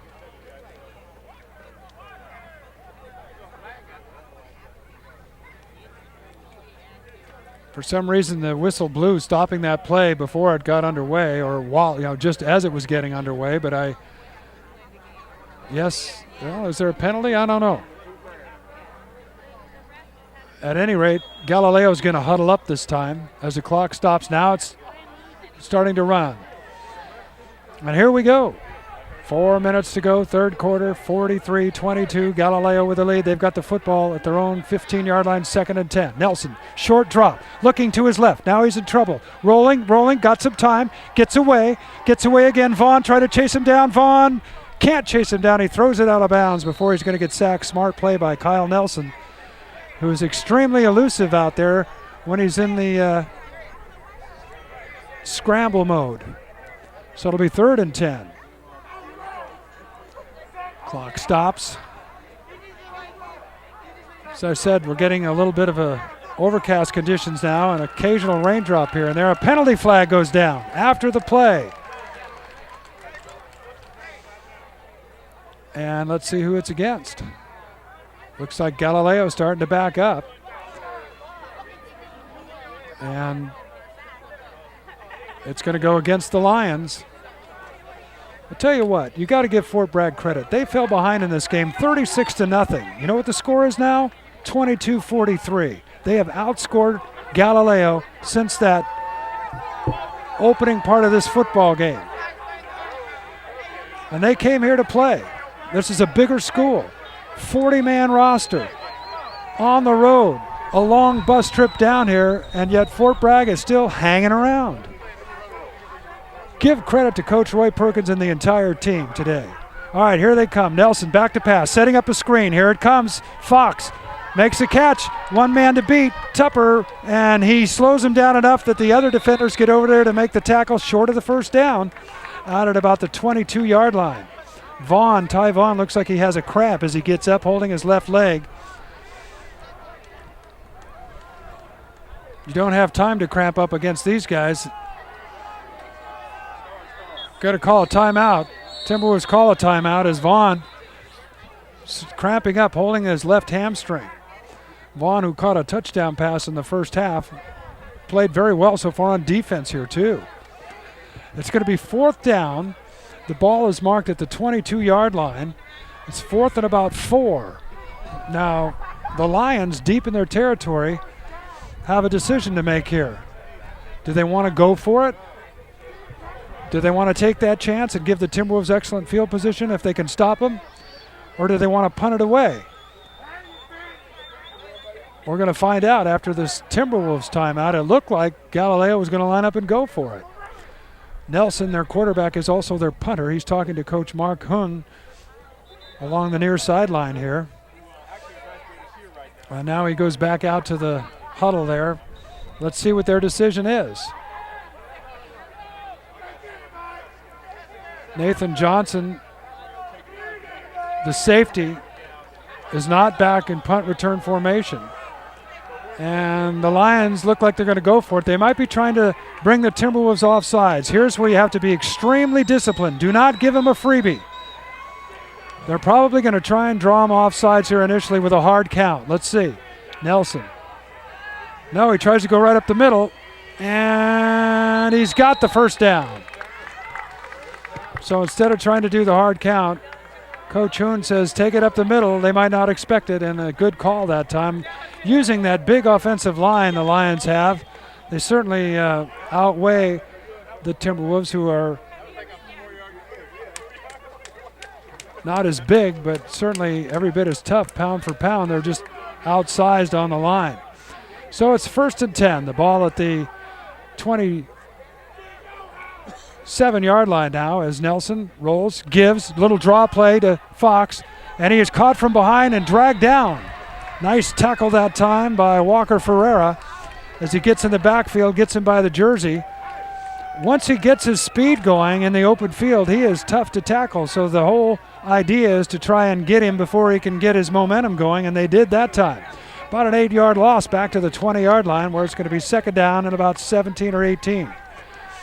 Pistol formation, 2:21 to go, third quarter, 43-22 Galileo. Boy, I keep saying that. Nelson rolling to his left, got a man open. He throws. Oh, Jackson can't quite make the catch. Smith was in front of him, Johnson behind him, and Nelson put it on the money right through his hands. Incomplete, third down.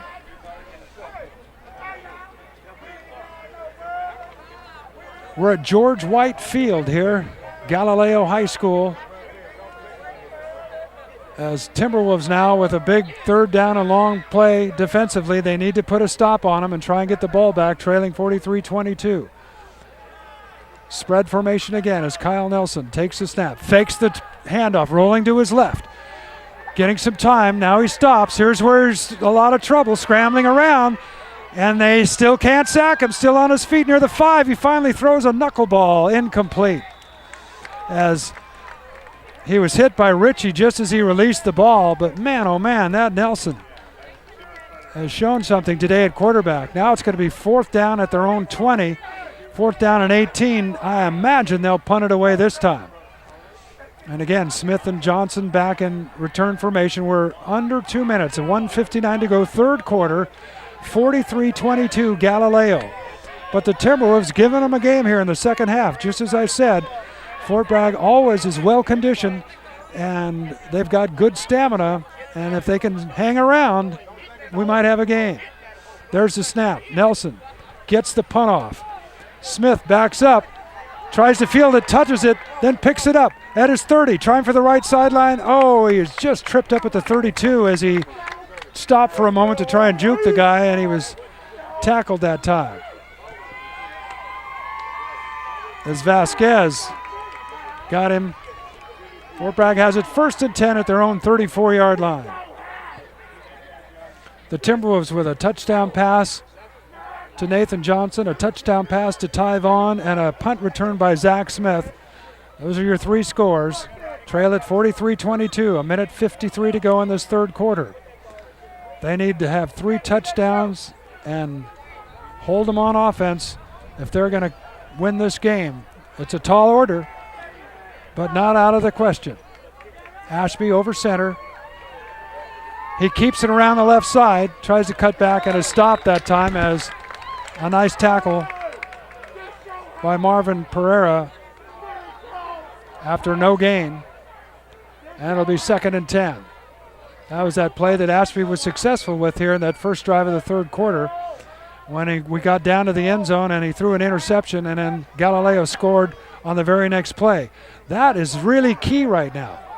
If you take that touchdown away and the Timberwolves score, it would be 36-28. I know if ifs were ifs and buts were buts, it'd be a whole different world. Costello at quarterback now. In the shotgun, takes the snap. He's in trouble. He gets away, he throws a high pass, and it's up for grabs, knocked away. Vaughn was the intended receiver as somehow Costello eluded being sacked. It looked like he was going to go down that time, but he was able to get the pass off, but it was a wobbler throwing into the wind, and it was knocked down. A minute 3 to go. Fort Bragg trailing 43-22, but they'll have the wind at their back in the fourth quarter. The wind picking up a little bit, 3rd and 10 now. If they can get a first down here and move the chains, that'd be crucial because they'd like I said, get the ball at their back. But at this point, they need a big play. It's 3rd and 10. 2 men behind Ashby at quarterback. Now he tells Nathan Johnson to move over a little bit. The backs are split behind him. He's back to pass. He's looking, and he is sacked. And Scooty Titus missed his block that time, and Terrell Jeffrey made the tackle. Well, I don't want to get down on Titus. Jeffrey is a tough guy to block. And that time it's 4th down now after a 10-yard sack, and the Timberwolves are going to have to punt. Ashby that time was looking to his left here, but didn't have time to really get that pass off. Nice play by Jeffrey. So here we go. Timberwolves look like they're going to go for it. No, Saunders now back to punt from about his own 15-yard line. And Jackson back to receive the punt for Galileo. Saunders gets a kick away. It's a low kick, a spiraler. Good bounce for the Timberwolves. Ibarra right on it along with Jackson, and it rolls all the way down to the 25-yard line. So about a 42-yard punt that time from River Saunders. Most of it on the ground. A nice low punt into the wind and good bouncing action. So Galileo with 9 seconds to go will have one play with the wind at their back, and then in this 4th quarter they'll be going into the wind, and the Timberwolves will have the wind at their back. And I say that because at the beginning of the game the wind wasn't too much of a factor, but it is picking up now. 43-22. Galileo Lions over the Fort Bragg Timberwolves. Lindy Peters for the Skunk FM and MendocinoTV.com. Glad you've joined us here. Turning out to be a pretty good game overall. So Nelson with his pro set spread formation. There's a give and an immediate, fake by Nelson. He keeps it himself and picks up about 4 yards that time. Nice fake. Faked me out. I faked it to Fox, kept it himself, and that's the last play of the 3rd quarter. The score, with 12 minutes of football left, it's Galileo 43, Fort Bragg 22. I'm Lindy Peters for the Skunk FM and MendocinoTV.com. Stick around. 12 minutes of exciting high school football left from San Francisco.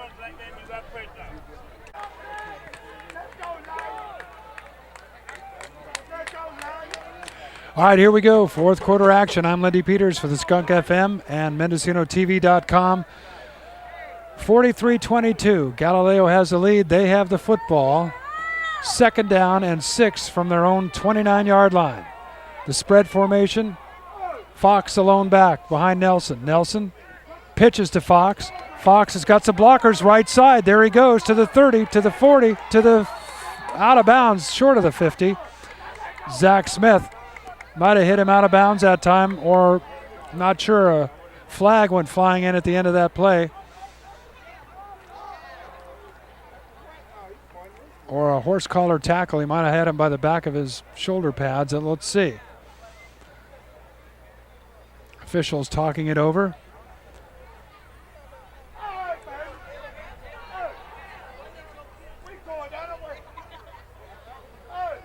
So the officials call, I guess it was a hit out of bounds, a personal foul against Zach Smith, or somebody on the far sideline there, and that's a 15-yarder, which is not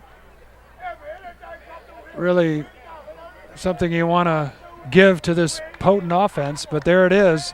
So the ball goes down to the Timberwolves' 36-yard line, where it's 1st and 10 following the penalty. 43-22, Galileo with the lead, with the football. 4th quarter now. I'm Lindy Peters. We're just underway in this 4th quarter. Nelson sends a man in motion. Keeps it. Now throws it out to the man. That's Jackson. And Jackson is tackled by Zach Smith. As Smith made a nice defensive play that time and stayed home. Smith gets up a little slow, still favoring that knee a little bit, but a 12-yard loss. Meanwhile, still on the ground is Dontel Jackson, the man that was tackled by Smith. And not sure what is hurt, but a leg injury, apparently, to one of the star offensive players for Galileo. Might be a cramp. You know, it's hard to tell sometimes when a kid's on the ground. I'm sure if you're watching the video, you can see the trainers are over him. He's had a great game, both offensively and defensively. And like I said, one of the stars. Now he's going to get up. It looks like it probably was just a cramp as he favors that right leg and comes out for a play.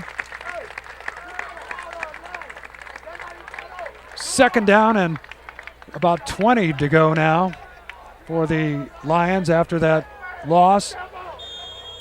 That was almost a trick play by Galileo. They faked the handoff, then Nelson faked like he was going to run, then he pitched it out to Jackson, and then Zach Smith stayed home and made a nice defensive play for a loss. All right, here we go. Spread formation, shotgun. Nelson gives it to Fox, and he's got a big hole left side. He's going to go to the 30, to the 20, to the 10. Touchdown, Galileo. Whoever had outside containment out here failed. And the scoreboard lights up again on the home side. It's 49-22. As Ronzel Fox scores again. He's had several long touchdown runs in this ball game. And now with an extra point, it could get up to 50 here. 11:07 to go in the game. We're in the fourth quarter.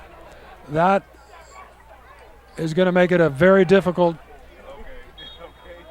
if possible, attempt for the Timberwolves to come back here. All right, on to kick the extra point is Hakobian. There's the snap. The kick is up, got the distance, and it's good. So, with 11:07 to go in the game, it is Galileo 50, Fort Bragg 22. We'll return here in just a flash with a kickoff. I'm Lindy Peters for the Skunk FM and MendocinoTV.com. There's still plenty of time left, but it's going to really be a struggle now if the Timberwolves hope to get back in this game.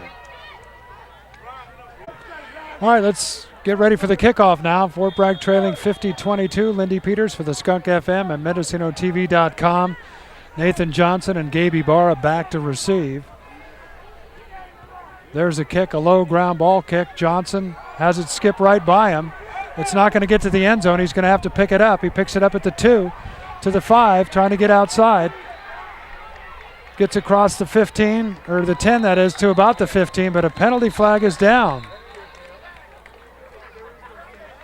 Penalty flag down in the area where you usually see blocking in the back on a return.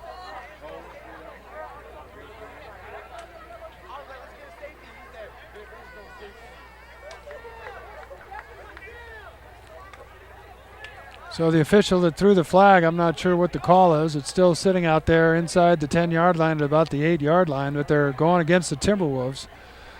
So it's half the distance to the goal, whatever that penalty call was, and the Timberwolves will have it on the far hash mark at our own 6-yard line to begin this drive. Or make it, they're going even further, down to the 3-yard line.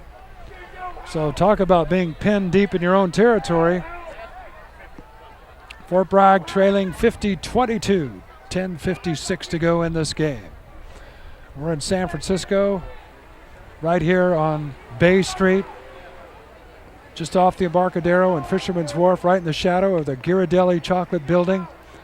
There's a snap, and the Timberwolves just get out of the end zone, and Johnson, that snap, I'm not sure what was going on there. The shotgun formation was a bad snap, and Ashby, the quarterback, had no chance. Johnson, the running back, got the snap, and thankfully, for the Timberwolves' sake, got out of the end zone. Got it out to about the initial line of scrimmage. Second down for Fort Bragg. They're trapped inside their own 5-yard line.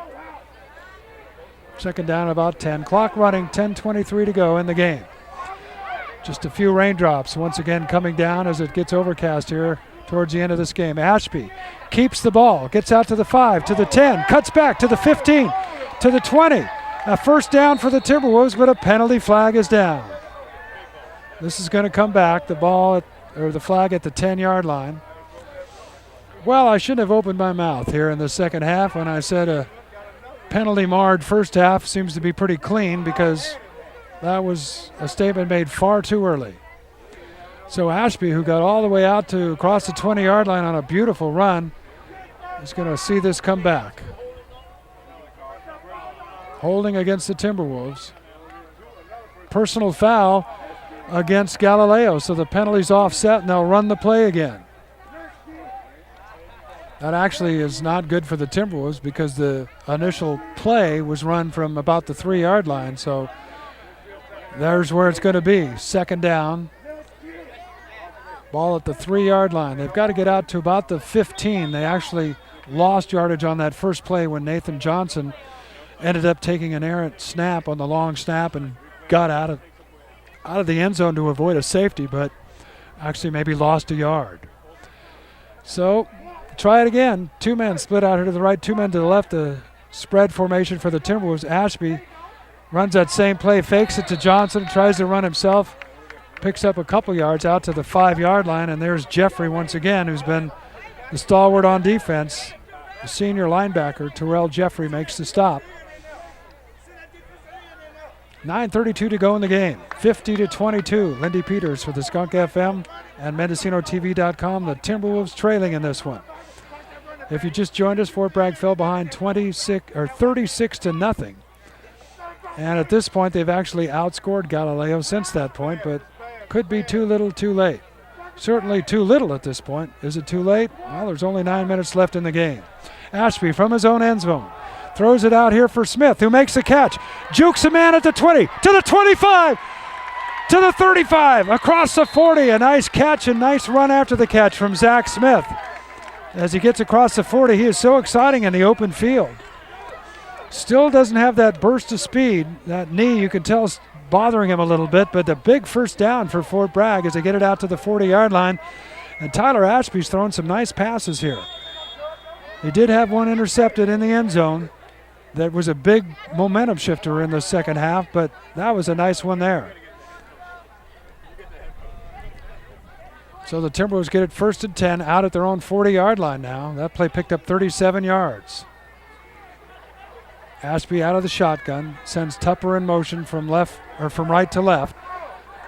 Johnson takes the snap and is going around left side, cuts back inside his blockers and is hit hard at about the 45-yard line and moves backwards, but picked up about 5 before that stick. Not sure who it was across the way for Galileo that came up and made the hit. Might have been Balarezo coming up from one of his defensive back positions. So they picked up about close to 5, call it 4. 2nd down and 6. The ball just short of the 45-yard line across the 44. 7:55 to go in the game. 50-22. Galileo with the lead. The Timberwolves with the football. Ashby again out of the shotgun. Or no, that's Costello back there at quarterback. He gives it to Ashby, who barely gets that snap. It almost fumbled it. Lucky to recover that ball as it was juggled.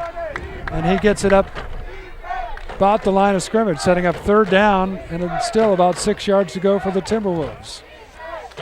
See if they have another good 3rd down play in them here. 7:17 to go in the game. Lindy Peters for the Skunk FM, rebroadcasting this game on a Saturday. And you're watching it on MendocinoTV.com. There's that spread formation. Costello at quarterback. Throws. Intercepted at the 38. To the 40, to the 45, to the 50, and knocked down right at midfield. Scooty Titus made a nice tackle that time. As Galileo, I don't know why I keep on calling the wrong high school down here in San Francisco. Galileo gets another turnover and gets it across midfield to the Timberwolves' 48-yard line. 6:51 to go in the game.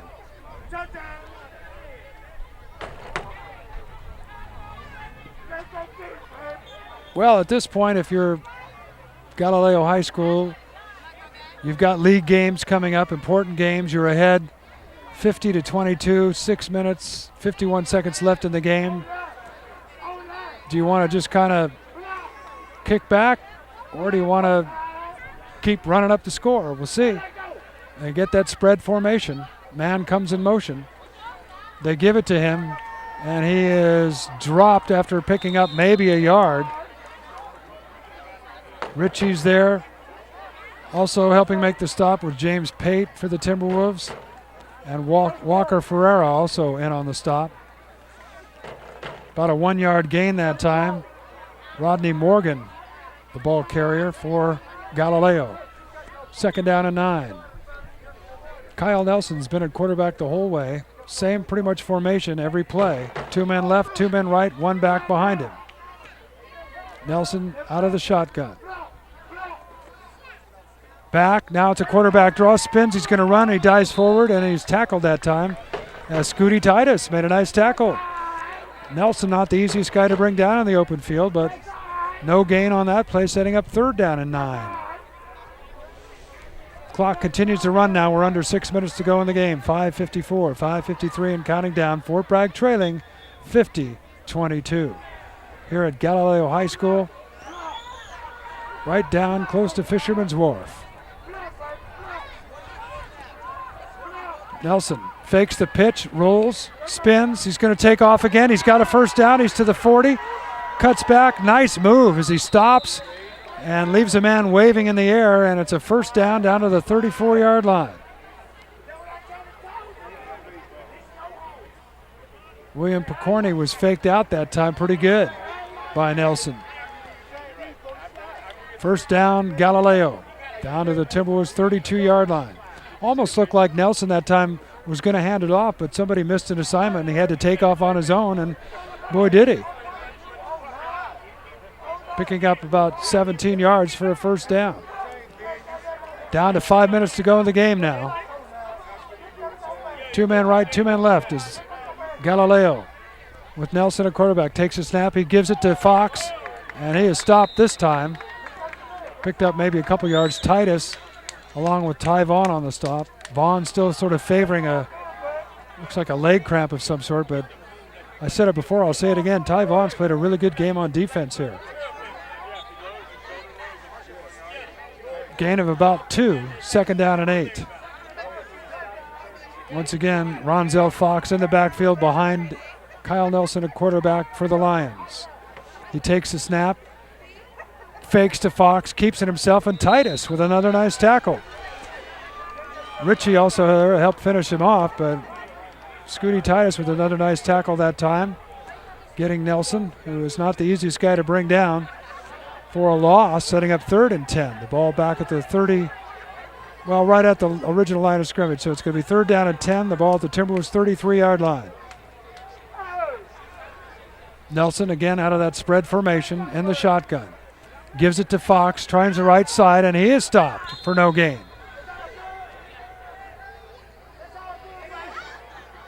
Pate made the stop for the Timberwolves that time. 4th down now, and the Lions with 3:37 to go in the game leading 50-22. Ball at the Fort Bragg 34-yard line, 4th and 12. Looks like they're going to go for it. Again, out of that spread formation. The pitch to Fox, left side. Here's that same play. They've scored several touchdowns. He's going to go again. All the way. Touchdown, Lions. 32 yards. Again, whoever has outside containment on the right side of the defense for the Timberwolves either is getting blocked really well or somehow is just missing his assignment. That play has been very successful. Give Fox credit. He gets around the corner and he's gone. But you've got to try and force him back inside if you got outside containment. If nothing else, run to the sideline and make him go back inside. At least you've got a few other defenders that could get to him. So it's now 56-22 with 3:13 to go. Here's the extra point attempt now. McCobian, the kick is up. And it's good. And it's now 57-22. So the Galileo Lions, who early in this game took a 36-0 lead, have tacked on another 21 points. Meanwhile, the Timberwolves, since they fell behind by 36 points, have scored 3 touchdowns, but their defense just can't stop this offense. And credit due to the Galileo Lions offense. Mark Hoon, the head coach, has done a fine job. These guys are tough to stop. They got some great talent at the skill position. And the Timberwolves defensively have had little or no answer for the spread offense. 2 weeks ago against St. Bernard's, and today here in San Francisco against Galileo. As a tourist bus goes by, here comes the kickoff. Another short little pooch kick. Running up to try and field it are the Timberwolves, and picking it up is Gabe Ibarra. He's hit right at the 30-yard line, and Fort Bragg will have it with 3:11 to go, trailing 57-22.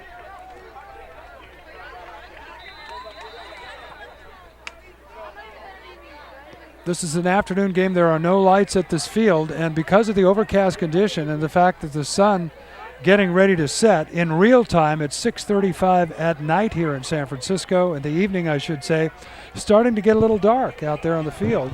Still plenty of light left, but the sun certainly has disappeared. It's probably not going to come back out again. So Fort Bragg will have to lick their wounds once again after this one and get ready for their league opener at home next Friday night against the Lower Lake Trojans. Vaughn split out left. Ashby at quarterback, rolls out, throws a screen. Caught by Tupper. And here comes a nice play as Tupper still on his feet across midfield to the 40. Down inside the 40, down to the 36.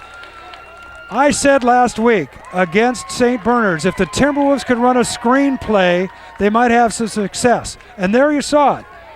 When you've got a defensive line that's beating your offensive line, let them in a little bit and run the screen play or throw a swing pass.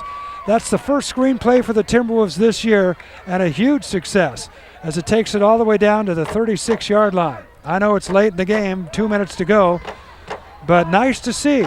Good call from Coach Roy Perkins. Ashby back to pass, looking to the right side. Now he throws over the middle. It's caught by Tupper.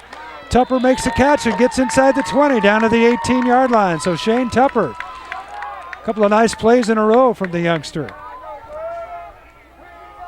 And that's another Timberwolf first down inside the 20, a minute 38 to go in this game.